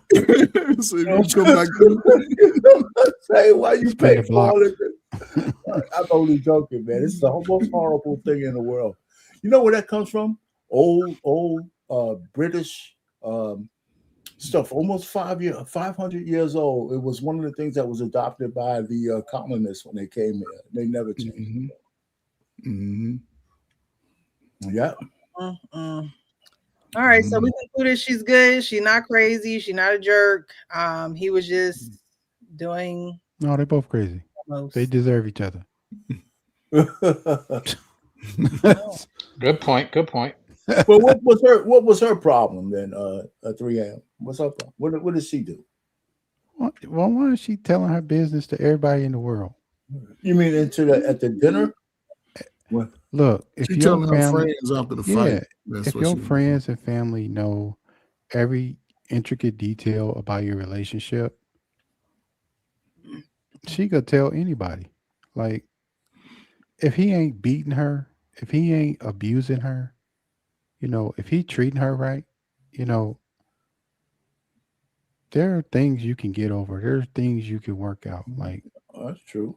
if she just complaining because the way, I don't agree with some of the things that she mentioned, but like, it don't seem like he was abusing her. It doesn't seem like, unless she just covered that up, right? Like, unless she just didn't I want to think it mention was that. more of emotional and Yeah. psychological abuse. I don't think Mhm. you have to be beaten on somebody to Right. abuse them. I think that if Yeah. someone doesn't have the capacity to, know how to emotionally love you, and they say things like no one's going to believe you, that's Mhm. almost like telling a child, don't tell nobody that we doing this, right? It's like, Yeah. I can't trust you, because now if something is to happen and I say that you did hit me physically, no one's going to believe me because of this persona that you are, that you have with me versus you have with your family. And you're like a two-faced, person. You're one way with them, but then behind closed doors, you're another way with me. I don't think that you can trust someone like that. I don't think that you can even love someone like that, because they don't love themselves enough to be them fully around everyone. You shouldn't have to be different in front of different people to be accepted as who you are as a person. If Right, that's that's probably possible. Well, the husband though, the husband set the whole scenario up, right? Mhm. From the standpoint that he has his mother and his sister believing that she moved out because of whatever reason she did, and he's some innocent guy. They forced her or they coerced her to come to this daggone dinner, and she's in an environment with a whole bunch of hostile energies around her. Mhm. And she said, I'm gonna let these assholes have it. This is why that's why she went down that list. She had enough. You could believe what you want to believe, but I'm gonna let this shit out. I'm gonna let you know from my perspective You don't have to believe me. This is why I moved out. A, B, C, D, E, F, and G. And, you know, so you can still believe what you want to believe, but I want you to know from my perspective, it hasn't been peachy keen. I didn't just leave this dude. I left because of these things. Now, of course, there's always another side to the story, but they already know one side of the story, his. And now they heard hers. But sometimes I think family just think they obligated to know all your business. Well, yeah, that's a different story. But I agree with you there. But they be, you know, they be wanting to know everything. Like, you know. But he started it by opening up what was happening. He didn't start that. His sister is the one who started the conversation at the table. You know. Yeah. Because they was already ready. They was already waiting for it. Yeah, they was ready for her to get It was hot and ready. And like you bring her, you know, the mother, his mother, you know, it's like, can I tell my husband's mother, right? She brings her to the lion's den. Like you're bringing her into the lion's den, so don't get mad when she snapped on y'all. Yeah, that's right. All of y'all against her. That's not right. Yeah, and you've been feeding the lions. You've been feeding the lions her scent. So not only did you walk in, you've been feeding them all of this nonsense that had her remnants on it. He already set her up, right? He already told her no one would believe you. So, and this is where when it comes to, but this is where I think, as far as early in life, you know, people get married young because obviously they were young, right? That's why it's important to make sure family knows family, right? Because if this is getting to this point, then both of them have been talking outside of their marriage. Somebody, big uncle, father, but again, when you have baby mama situations, you might not get this. Somebody should have to say, what? Man, let's get these two together, man. What's going on? She over here saying one thing, he over here saying something else. What y'all got going on over here? Because y'all keep running to each other's parents and friends and all that. That shit ain't gonna work. Because now y'all make back up everybody else walking around mad about your marriage. Now they come on YouTube, all men cheat, all women ain't shit. When was the last time you was married? I ain't been married, but I see my closest friend and man, come on, man. Why can we ain't talking about they 30s. Some people in the black community say 30 is young. Fuck that. You didn't know you're an adult. You've been out here mugging around in the mud, so you're an adult. Busting it open. But it goes to show how disconnected when two people come together, the family, you know, listen, Precious, I can know how you live when I go to your place, when I go over your family and all of them look with their tight jeans on and sagging, I know what you come from. When they come over and hang out and they start talking about cuz and bro, let me hold $20. I'm gonna have a conversation with you for, hey, tell them niggas don't come over asking me for nothing. Now, that when I see them, I'll tell them myself, but you might go over to mama's house and you're gonna have to relay the messages because when they see me, they either go come with me with some respect or they go come with me that same energy. Then I'm a, hey, did you talk to her? Oh no, I ain't had that. Wasn't you over there Sunday? Yeah, but we ain't get around. No, it's your obligation to say, hey, this is my man. This is my woman. But people, they ain't doing it for the love of the game. They just doing it to look good. But we'll see. Because these are young adults. Millennials, ain't they millennials? Yeah. If they're 30. 24. Second generation. They the kids of the first generation. That's Gen Z. Gen Z. Yeah, see. Everybody grown until there's a mistake made. Or until something happened. Everybody, I'm grown. Who you telling? And then once they F up, all of a sudden, well, I was young. Please understand. Oh boy, and that's not gender specific. It's your ain't, Sean. You're right. Shout out to the slow kids of the world. not the special needs, just the slow kids. Well, slow adults of the world. But special needs, that's a difference, you know. You just do shit dumb and then blame somebody else. Yeah. We'll see. All in all, I think that, you know, having your family in your business, period. It ain't even gotta be a relationship. I just don't think that you should commingle the two. But especially your relationship. And like I said, it does depend on what type of relationship you have with your parents as well. But your relationship should never be a topic of discussion between your family and you, because like y'all said, y'all could make up, the couple could make up, and the parents or the family is still mad, or they still feel some type of way. And y'all probably done been on 3 trips since the breakup, and you're still getting a side eye, from the sister or the mom or whoever. And it's just not a good idea. And so, she felt as though the best option for her was to walk away from the situation, because they had already had their mind up. And like I said, when someone tells you, no one's ever going to believe you, that type of talk, which is equivalent to telling the child, don't tell anybody, that to me is like predatory. Like, I can do anything to you and no one's going to believe you. Like, you know what I mean? No one's going to believe anything you say. I think a man saying something like that to a woman, I would have ran too. I would, like, huh? It's almost like that joke on Facebook or Instagram, TikTok, whatever the social you be on. And it's a joke where they're in the woods, like 2 people are in the woods, and they're like, oh, if you were to scream, no one would hear you. And they're like, huh? What'd you say? And you're like, oh, you said something about ice cream and da da da. And they're like, no, you didn't. You said if I'm screaming, nobody will hear me. It makes you question the trust that you have in the person that is in front of you.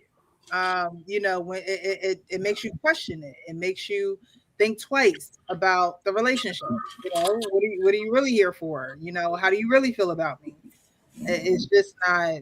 It's a selfish state of mind, and he's very selfish to the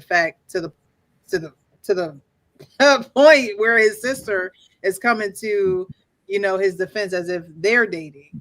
Right. I have a brother. I'm not gonna get in between and in the middle of his affairs, no matter who comes to me, and that's y'all got to work that out. But I'm doggone sure ain't going have dinner and sit down and be like, so you was dramatic the other day when you did X. Like, I couldn't even, like, that's none of my business. That's y'all business. So I just don't. I do not recommend. Do not recommend at all. Yeah, the world, to come into the world for approval and validation. Unfortunately, folks don't want to do the actual work of investing in themselves and actually going to a professional, someone who can, listen to your stories and keep it confidential and, be able to guide you in a healthy direction. The coming to the world for approval and validation is actually lazy. It's a lazy tactic on trying to work on yourself, when in all actuality, you are trying to validate your current feelings instead of going somewhere where you can actually regulate them and probably work through these issues. Again, someone telling me that, no one's ever going to believe you or da da da. Like, I don't know if that's workoutable, because again, I'm looking at you like, well, did they hide a body for you? Like, what's going on? Like, that's what I would feel.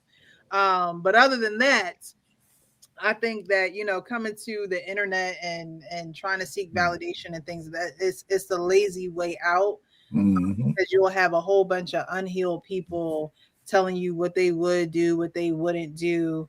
And now there's no clarity. It's a whole bunch of riffraff that you didn't even have to, have enter into your situation had you just been a little bit proactive and invested in yourself and could have, probably worked it out quietly, silently, behind closed doors. But everybody want to work everything out on the internet. And so we're here for it. we'll give you the advice. We'll tell you where you may have gone wrong and things of that nature. But none of us are licensed professionals, so you ain't even gotta listen to us, child. Okay? We listen and we judge. Look, okay.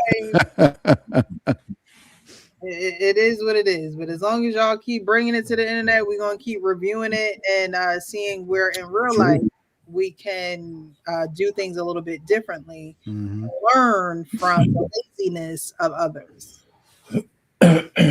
All right, so I'm going to get this last video up here. Now, this video I came across, and I was like, wow, did somebody really call in and want to discuss this? But at the same time, I think it's important that we discuss it, because when women give birth, men don't go through any changes whatsoever. And some men are, very cognizant of that. And they, are like, well, I don't go through any changes. And so I know that I have to be here for her because she's going through all the changes. However, during that time, the attention is not so much so on the man as much as it is on the woman, because at a time where attention should be on the woman when she gives birth, brings life into this world, it's not received in the best way. And I wanted to go over this just to get you guys's perspective. The audience, the viewers, definitely chime in. And hopefully we can learn something as well by reviewing this video. I've had our son 9 months ago. Oh, shit. She's a good mom. Here we go, StreamYard. My issue is that we have not had sex since the week before she gave birth to our son. The week before she gave birth, which means she was big mama, like throwing it back, 9 months, let's keep that in mind. Understand that she had an emergency C-section, and that was a lot on her. Emergency C-section is a surgery that leaves a scar that does not allow a woman to move the way a woman who gives birth naturally can move and snap back and keep it moving after, having that surgery. She decided not to go back to work because she didn't want to leave the baby with anyone, and I was okay with that for the first 6 months. She has postpartum depression. I don't really appreciate her having postpartum depression. Oh, you see the face over here? You see the dude on the right, like, huh? When she should be focused on getting her body back right and making love to me. Because of her postpartum depression stuff, both my mom and her mom are always at the house, so that should give her enough time to fix herself up, go on a date with me, and have sex. I love my son and I love my wife, but I'm at my wit's end. How long will this depression last? I miss my fun, exciting wife. What can I do to help her? Am I right for feeling like if she doesn't have sex with me, she needs to go back to work and the baby needs to go to daycare?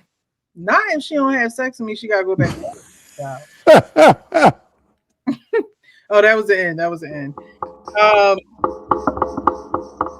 If she don't have sex with him, she's gonna have to go to back. She's gonna have to go to work, and the baby's gonna have to go to daycare. Everybody gotta get out. Another example of a despicable man, a selfish man, and this is despicable. What we were talking about in the last video and this video. The root of it all is just some selfish nonsense that we always identify in women, but here it is in 2 cases where I'm identifying it in a man: selfish, immature behavior, and it's horrible. Yeah, I agree. Like, he is not, he is nowhere near sensitive to what she's going through right now. Like, obviously, we can't have babies, so we don't know what that process is like. Carrying somebody for 9 months, then having a C-section, and then her, that takes a while for them to get back, in a good mindset in their body,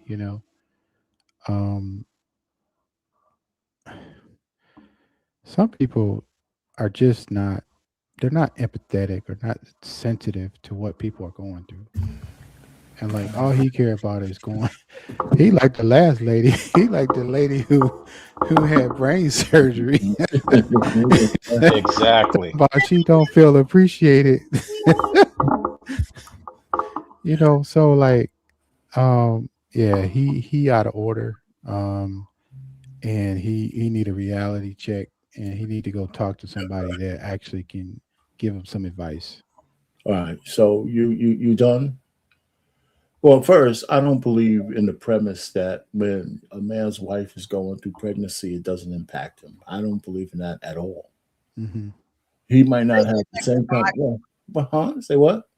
It doesn't impact he doesn't go through the. No. But postpartum is not just about her body. It's a mental state too. So there's more than that, right? So to say the man doesn't go through anything, I categorically reject that premise. I do. We could argue about it, right? I got a couple of kids. I know what we went through to have them. So I don't believe that. Now, does that give him any excuse to be like a jerk?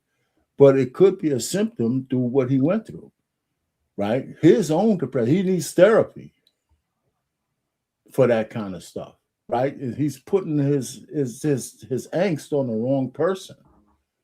You know, so he's got to give his wife grace for what she went through. And if he can't do that, then he's a cad. But you can get help for those kind of things. Just like you might have to give grace to your wife who doesn't even want to see your Johnson while she's going through the postpartum. You know, and you can't blame it all. She all of a sudden this, that, everything for her has changed, right? With the first kid, right? So, yeah. Is his thing as deep as hers? Probably not, because of the physical part of it. But, you know, he's going through something. Yeah. And we could dismiss it as him just being a jackass. And maybe he is. Okay, I'll leave you some percent. But he might be going through some mental shit for it, too, because of the way they used to be together. Yeah. You know, so that's the way I look at it. So, I mean, I'm not taking what y'all said off the table. I'm just saying there's a possibility that he could get help with what he needs. And if nobody understands that that could be where his mindset is, he'll never get the work. He'll never get the help that he really needs. Yeah. Okay. I think this would be a good time for both of them to get some individual therapy. Counseling, not necessarily therapy, but counseling. Somebody can sort of mine out what are their issues, because I believe like our pain, both of them are going through something, but then also be a good time at some point to have some type of family therapy counseling, because if they had this connection prior to the pregnancy, and obviously we know C-sections are very hard. It takes a lot out of a woman. So she probably has that visual, and he might not have that. You know, when you have a baby, you know, we love the baby, we care for the baby, but it ain't the same as women fake it to be in this modern world. But I think, you know, like Arpain said, they both could use some good counseling, some advice, because he's focused on himself. F the babies is what they do, not what they say. Because that's a good time to sort of get her back in the mood when I take the little big head baby and milk it and feed it and walk it and get the baby out of her sight for a while. You know what I'm saying? I'm gonna ride. I can take the baby to the grocery store. I know how to buckle in. You know what I'm saying? I know how to take the thing. You know, people just don't know how to do basic shit no more. And it's a lost art when you're taking care of something that's precious to you. And a lot of people, they didn't have that type of love, so they're not giving it. They make an excuse when they say they wasn't taught, because there's plenty of books, videos, and it's all it takes for your little ugly baby to look you in the eye. You know what I'm saying? That's all it takes. And those things build confidence in the child over the years. Yeah. But yeah, he's looking at all these big booties when he go out. He coming home, his hammer is driving home all on the spare wheel, and he get home and she ain't looking like the woman that he got pregnant. She ain't got that. and he not looking at her, but I'll say this and I'll shut up. Also, brother, just talk to her. Just talk to your woman, man. Have a conversation. Take her out of the house. Tell grandmama come and get the little big head baby for the weekend. Take her ride up the lake, ride somewhere and sit outside and just have a conversation. Because by the time you get home, she might do you a favor on the drive home. But he having a conversation. He just want to ride. And he didn't milk the baby, and that's the problem. If in fact he would have milked the baby, or he wouldn't be just thinking about his Johnson and the ride, we wouldn't be having this issue. So we ain't making no excuses for him. Yeah, he might be going through something, but if he was going through something, he was identifying what he was going through in that description. He's going through his wee not being blessed the way he wanted. Period. And that's what he was speaking to. Now, if he was going through, man, I'm going through some other things. I really have my needs to be met, blah, blah, blah, blah, and not downplaying it on just what he wanted, then I would have a different perspective, and I might agree more of what you're saying, R-Pain, but that ain't a you don't have to agree with me. If we asked a woman about her postpartum depression, a lot of it would sound like selfishness. So a lot of it would. So I'm just saying the way he was looking about me could be a part of his problem. And if we don't want to give him, and because you might be right, that's what I'm saying. You could be right. He could just be a selfish prick, right? But he could also be a guy who went through some stuff, and and he manifested by saying it. Because sometimes when people need help, they don't know they need help. Agreed. And it looks like sometimes selfishness, but it doesn't negate that it's still selfishness. That's a result of their issue that they're having, perhaps. And that's fine. But the point is, it doesn't negate that it's selfish. It doesn't negate that you're only looking at it from your perspective and not trying to look at it from someone else's perspective. And that's why you would probably need somebody to help give you the new perspective. Agreed. I'm not disputing that. If I'm just that is what you're describing is the reasons for some of it. What I'm describing is the actions of what's being done because of it. Like I said, and maybe Precious, you could chime in. The way postpartum depression may manifest in some women, it might sound like selfishness to the layman. It might, right? So you got to say, there's got to be some grace to say she's just not selfish. There's something else going on. Yeah, it's definitely. So he could be just selfish, like you said, but it could be something else going on. He can't just, And I'm just saying. So I'm.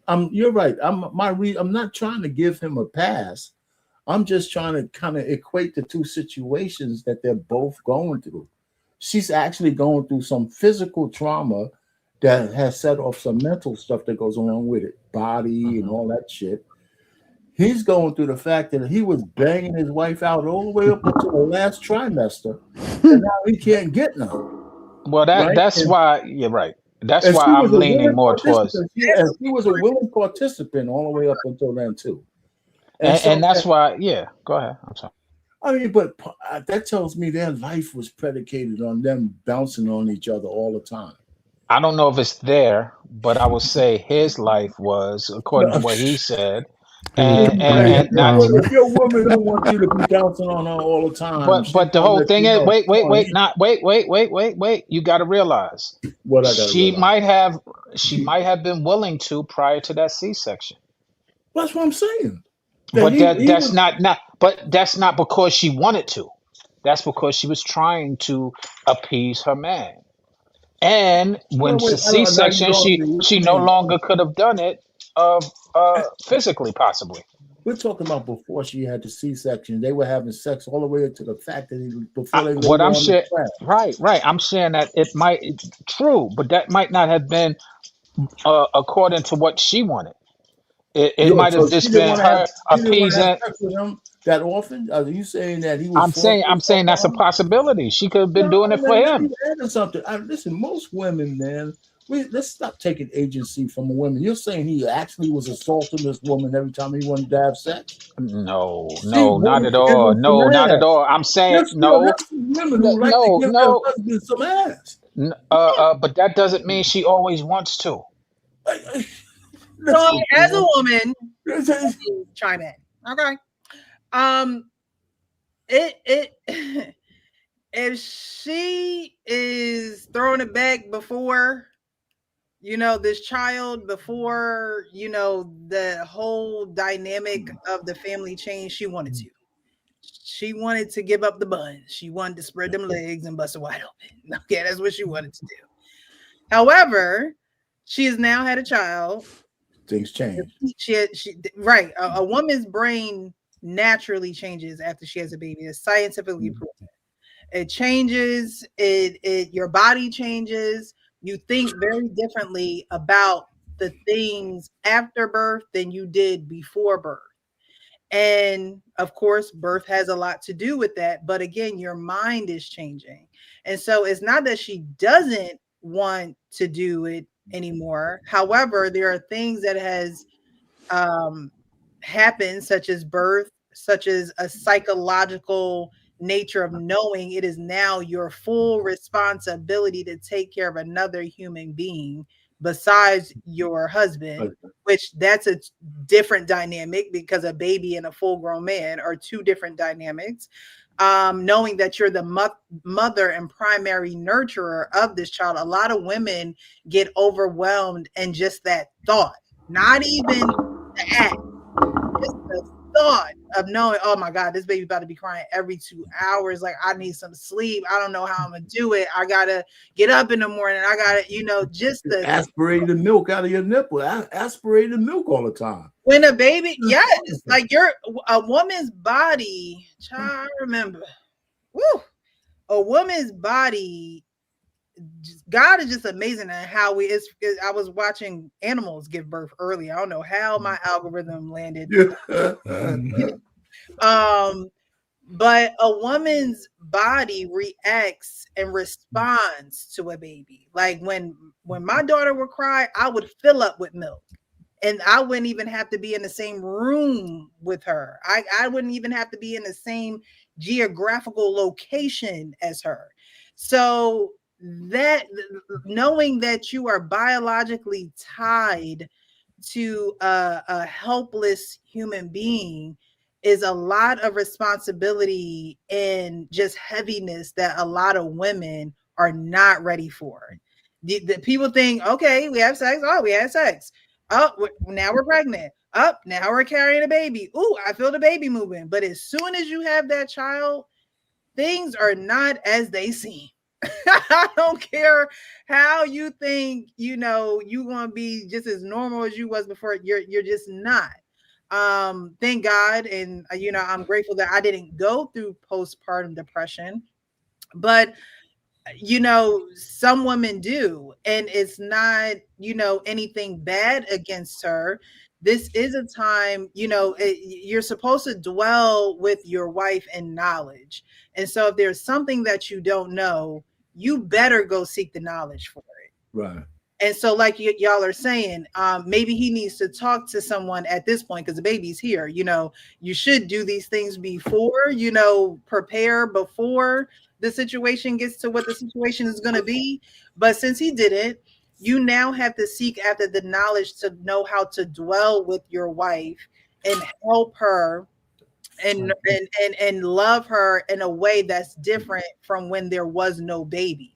Right. Because the whole family dynamic has changed. And so just wanting to get your needs met and being in that man nature, because it's y'all nature to, that's how she got there. Okay, that's how she was looking like Shamu, because you just couldn't keep it to yourself, and she liked that about you. She liked that about you. She was, she was down to participate. But now things have changed, and it doesn't mean that she should not get herself together, and she shouldn't seek after knowledge on how to overcome this depression, because she has that equal responsibility and having to do that, not only for you as her husband, but as for the child, because a child can be in grave danger if a woman has postpartum depression, not just the husband. You think you're not getting sex. A child can be in grave danger if a woman does not go and seek help from postpartum depression. So your first responsibility is to your wife, but then it's to that child. The child, didn't ask for any of this. So now you have to, secure the safety of your wife and your child. And so, look, you better go in that closet and do what you're going to do, because, I'm going through something right now, and it's not to be mean, but I need your support in this. I need you to be supportive. I need you to, rub my belly or rub my feet or whatever the situation is. I mean, women are already ovens and men are microwaves. And so she going to be a crock pot now. Like it's going to take some, and it may just never happen. She might be a crock pot that ain't plugged in, child. Postpartum depression is a mental, it's a mental disorder. It disorients you for an extended or a short period of time, and it's for both parties and the both individuals in the situation to seek the knowledge that it's going to take to actually get through it. Because she probably has never been pregnant before. You've probably never been a father before. And so it's a learning experience for everybody in this situation. So to say she needs to, figure it out, and if she don't, then she's going to have to go back to work and the baby's going to have to go back to school. Yeah, that's crazy. How are you really protecting your family in that situation? That's crazy. Sounds like you try and get rid of them, right? That's not protection. That's literally feeding your family to the wolves in an unhealthy, unsafe, unstable mental condition. And so, I know a lot of men think that it's just like a bounce back, and she should be focusing on X, Y, and Z, getting her body right so she can have sex with me. No, she needs to focus on getting her mind right. Because if her mind right, if her mind's not right, her body's not going to follow. Your body follows your mind. And if her mind's not right, she's not going to be able to nurture the child, your seed that she just produced for you. And so I think that once a man is able to seek that knowledge and see, just like and say and communicate with y'all for y'all to be able to do things for us, men have that gift to do the same thing for women, and it's not necessarily, giving her $1 million, but taking interest in why she's not 100% would allow her to say, you know what, he's trying. He's, at least he ain't, leaving me every night. There's some women who have babies and their man is never there. They're not present. Because he didn't have to go through this process. He's only thinking about himself, and only thinking about yourself in a situation where you was on top of me and we was doing this together. Yeah, we can't go back to now thinking about yourself. So it's like the first video of the girl who's like, when am I going to feel appreciated? And it's like, y'all participated in a group activity, and now you want to leave the group because ain't nobody come to see you, Otis. It's about the group. Like, it's not just about you. So he is being very selfish, and there's a lot to learn for both of them, not just him. There's a lot to learn for both of them. He also now has to figure out how to be a mother and a loving wife at the same time, because now you gotta have duality to you. Before you was just the one he was hunching on, and he had you all to himself, and y'all didn't have to worry about another person in the matter, and now you do. And so it's something that both of you have to figure out and find a happy medium for you both, but it has to be a healthy situation for the child overall. I just wanted to say, panel was awesome. Thank you. Thank you. Those in. I'm Precious, the men's forum. I enjoyed the panel. I enjoyed the chat. Somebody in here talking about they from the Klan. I don't know what's going on with that. See, that's why I let the others. I got bad vibes from the person that wanted to. The person that was like, "Well, why did you block me?" You know. Yeah, I don't know Or what mainly, happened. you know, that he shared with me on how to get more views and the landscape versus vertical. But you know, you just never know what kind of zanies and fools you letting up in here. Yeah, that's Like, true. I felt that energy off of the person that wanted to join the and so I didn't let him join. Because I actually Always go what you get. you up here like you know, what's up? What's up? Who sent you? Okay. And for the record, I'm not streaming live, so it ain't my people. It Yeah, ain't my 'cause life. you be having the box. Yeah, I'm from usually guilty as charged. Yeah, I'm usually guilty as charged. This time, not guilty at all. Yeah, But I'm about to get out of here. I enjoyed you guys as usual. You guys have a good night. Thank Take it easy. you. All right. Salute. Have a good one. Be safe, man. But yeah, we're all about to get out of here. It was definitely a great live. We'll do some final thoughts, and then you can go back to enjoying the rest of your evening. So we'll start with Coach Ferg. We'll go over to Sean, and then we'll end with our pain. All right. I mean, these videos is interesting, right? Fire tonight, yeah. Because it seems like, you know, this is real time. People playing these marriage games and relationship games in real time, right? And it seems like people are disconnecting even more, even while they're together.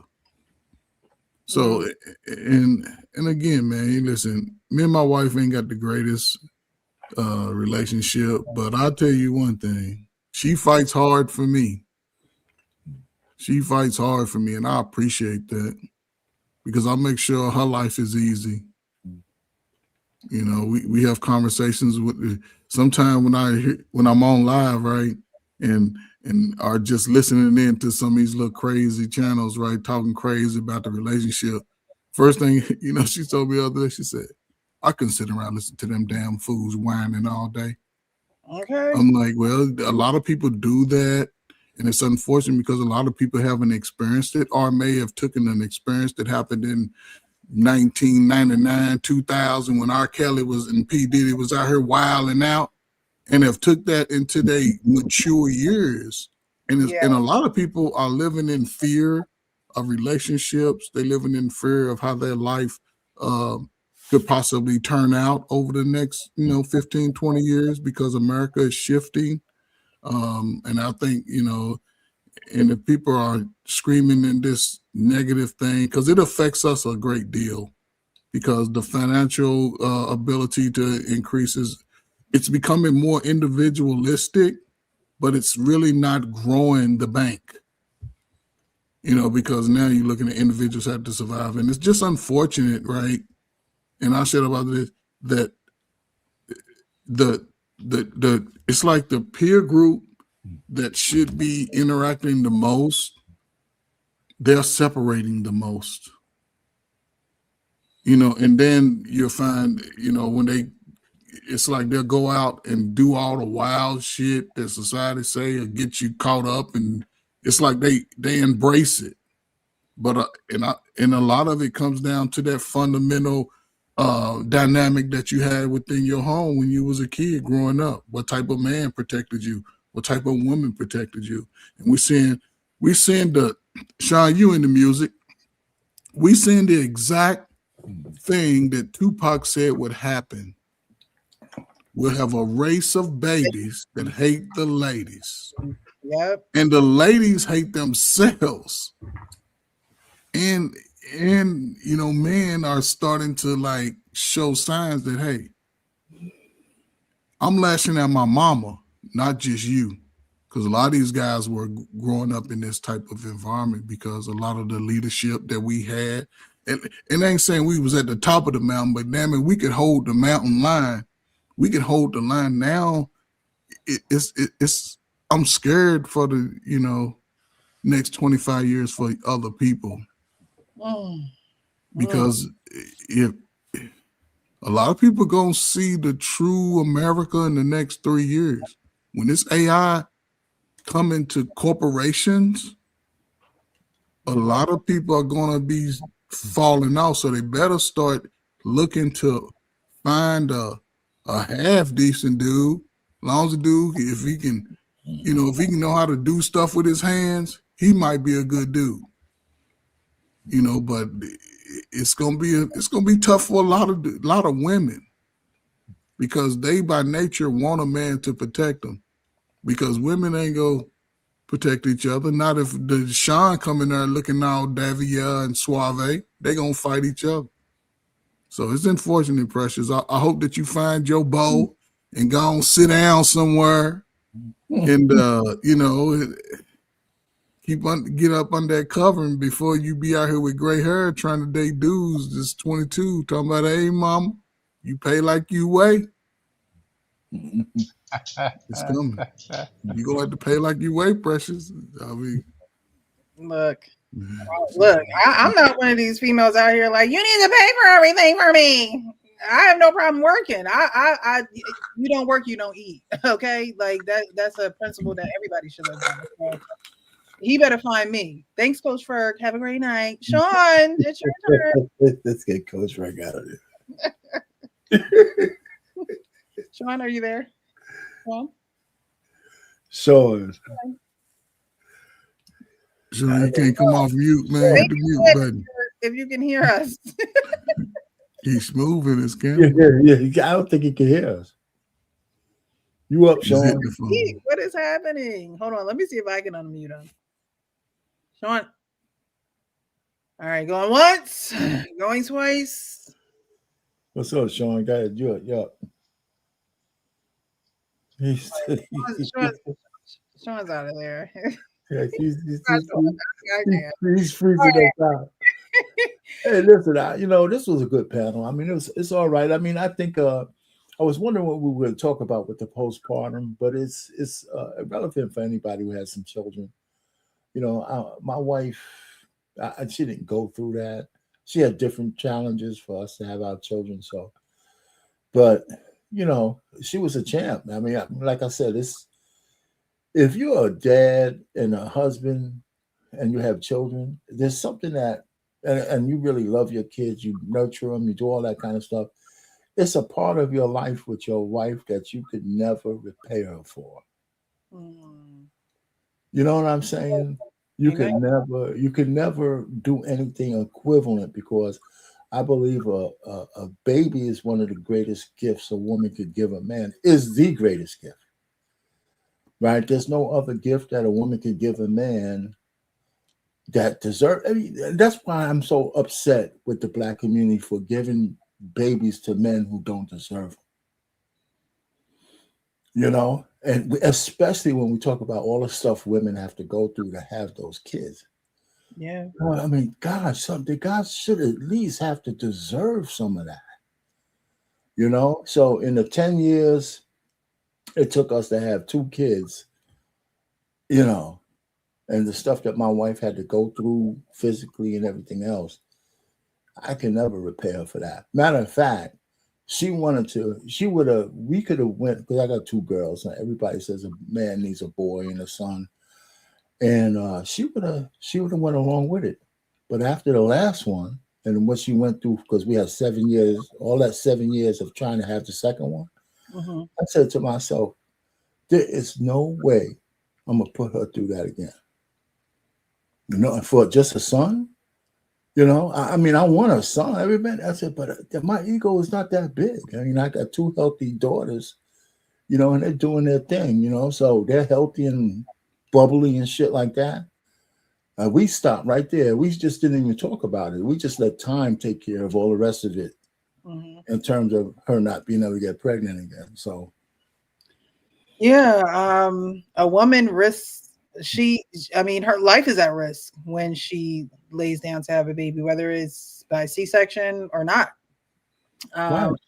because you literally have a living human being inside of you that has to come out, and there are a lot of things that can go wrong. That's why it's important for women to keep their health, in a good standing when you're pregnant. It's good for you to, always be moving around and be active, so your body can do what it naturally does. You don't want to slow it down or prevent it from being this baby making machine, prevent it from doing that.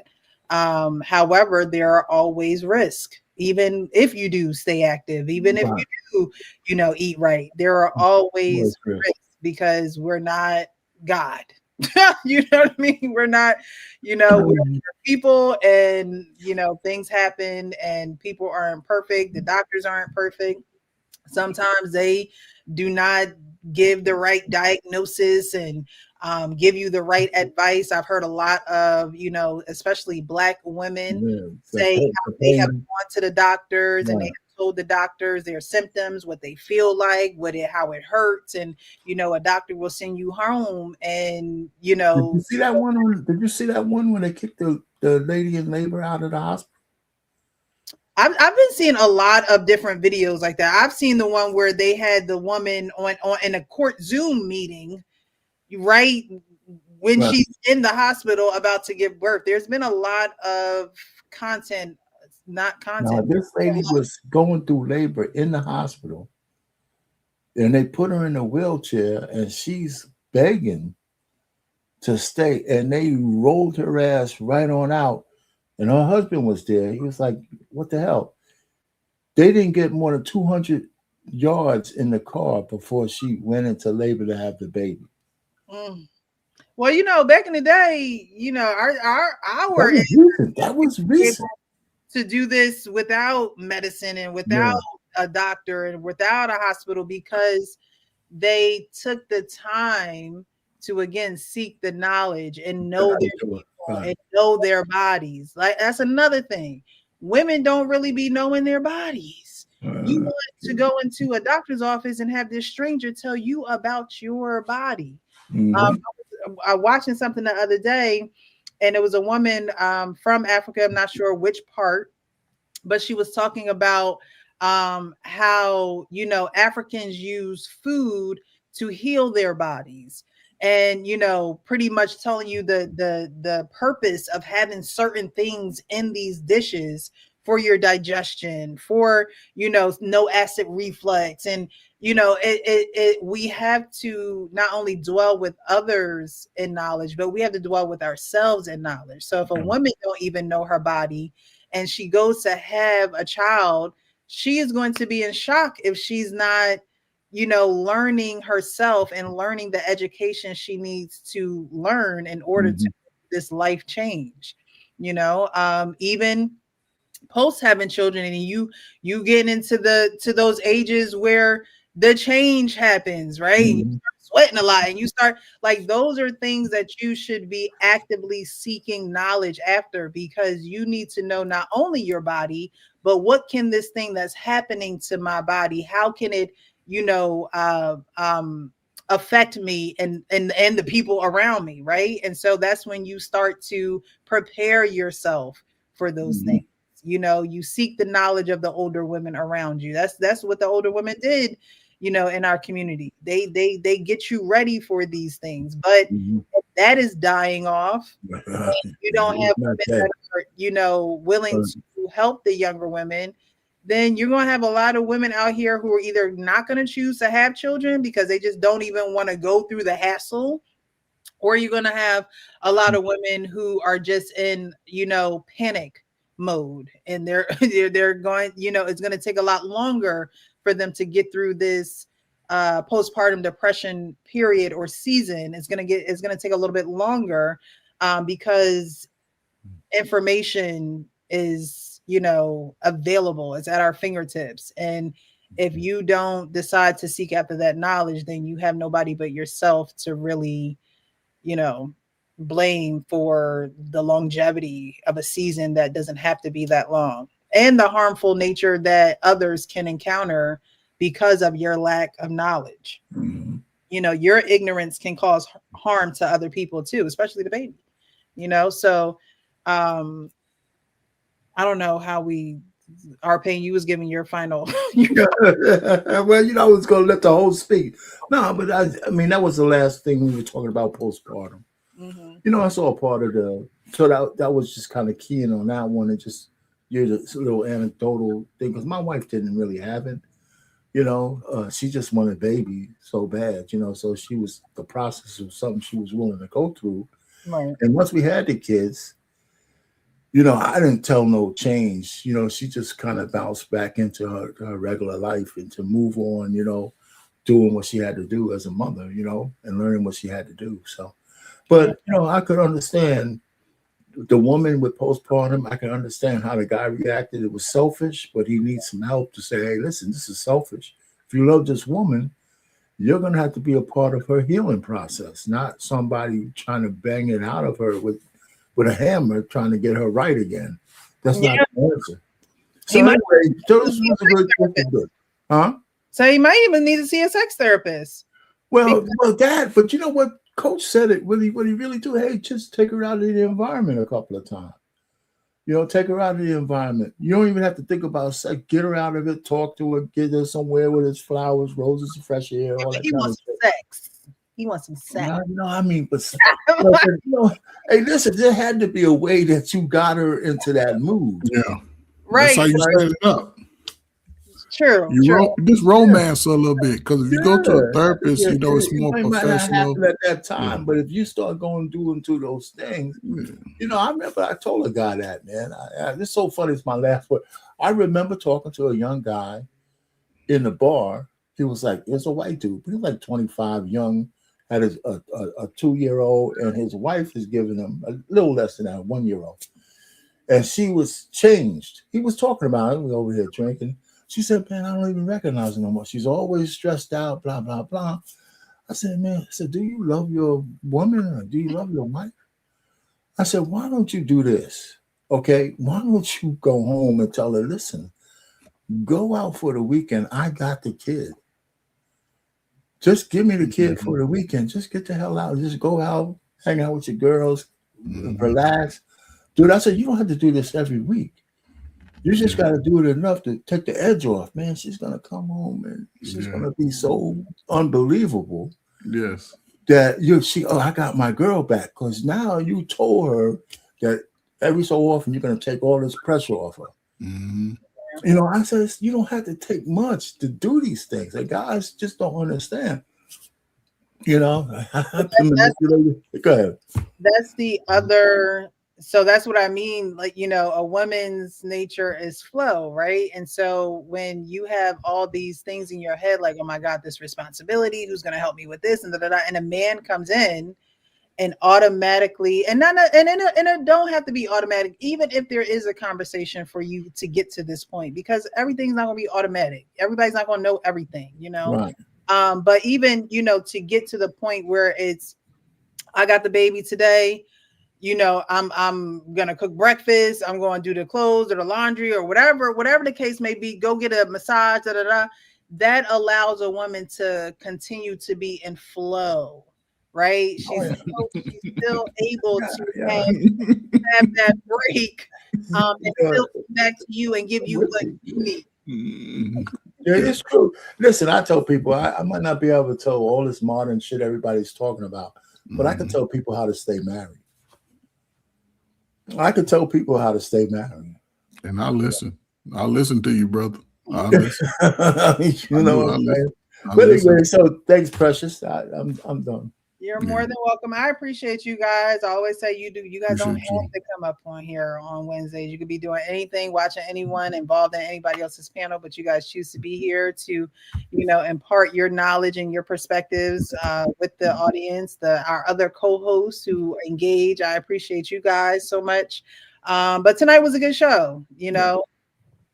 She walked out. We got a woman who walked out on her marriage. We got a man who is fed up because the baby is here and, you know, he's not getting that good loving like he used to. And then you got somebody who just feels unseen. And after being seen for a long time because she had brain surgery, there was no choice but to see her. Okay. But the moral of the story is we all have to be a little bit more introspective. You know, what am I not seeing here that, and what am I not recognizing about myself while trying to expect something else from, you know, something from someone else. And I think that in all of these cases, there was, you know, just a lack of taking a step back and saying, okay, what role am I playing in this?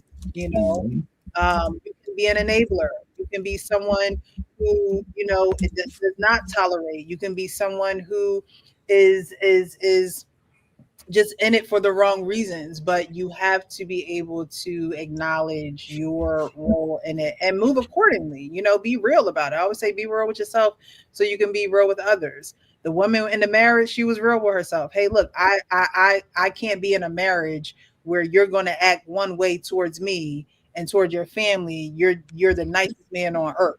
You know, I don't feel emotionally safe with you. You know, a woman and this man who, you know, talks about the postpartum depression, you know, you have to make a decision of, am I going to get closer to my wife because of postpartum depression, or am I going to grow apart from my wife because of postpartum depression? Those are the questions that you have to ask yourself. Okay, the sex and all of that is it going to fall off if it don't happen? It ain't going to fall off. You know what I mean? Like you got to weigh what's important. And I'm not saying that it's not important to you, but the most important things are, you know, your family, your newborn child, your wife who just gave birth. It's okay to put your needs on the back burner for a little bit in order to that's just part of that sacrifice, right? A woman sacrifices for you, you sacrifice for her, and it just goes back and forth. And it's not a competition, but it's, you know, how can I give to you today, you know, without it being a competition or wanting me to respect or expect anything back. And then, you know, the other lady is just like, come on. So I appreciate you guys. We will be back next Wednesday, 9 p.m. If anything changes, I'll let you know. But as of right now, next Wednesday, 9 p.m. And if you want to learn about the foster care and adoption dynamic, family dynamic from an adoptee's point of view, foster child point of view, definitely join us on Tuesday. Leon and I do co-host the Adoptee Foster Show. And we show clips over there too. We showed a clip from Kendra G last night. A man adopted a 13-year-old boy. He on Kendra G looking for love, but he ain't looking for a woman. He's looking for a man. Oh, Jesus. Okay. Yet he's about to adopt a 13-year-old. So, you know, adoption affects everyone in everyday life. And so we just bring awareness to that. We are advocates for the community. So definitely join us if you have the time. If you're part of, you know, Team Replay, I appreciate that as well. And engage in the comments. But until then, guys, be real with yourself so you can be real with everyone else. Have a good night. Later. Take it easy, folks.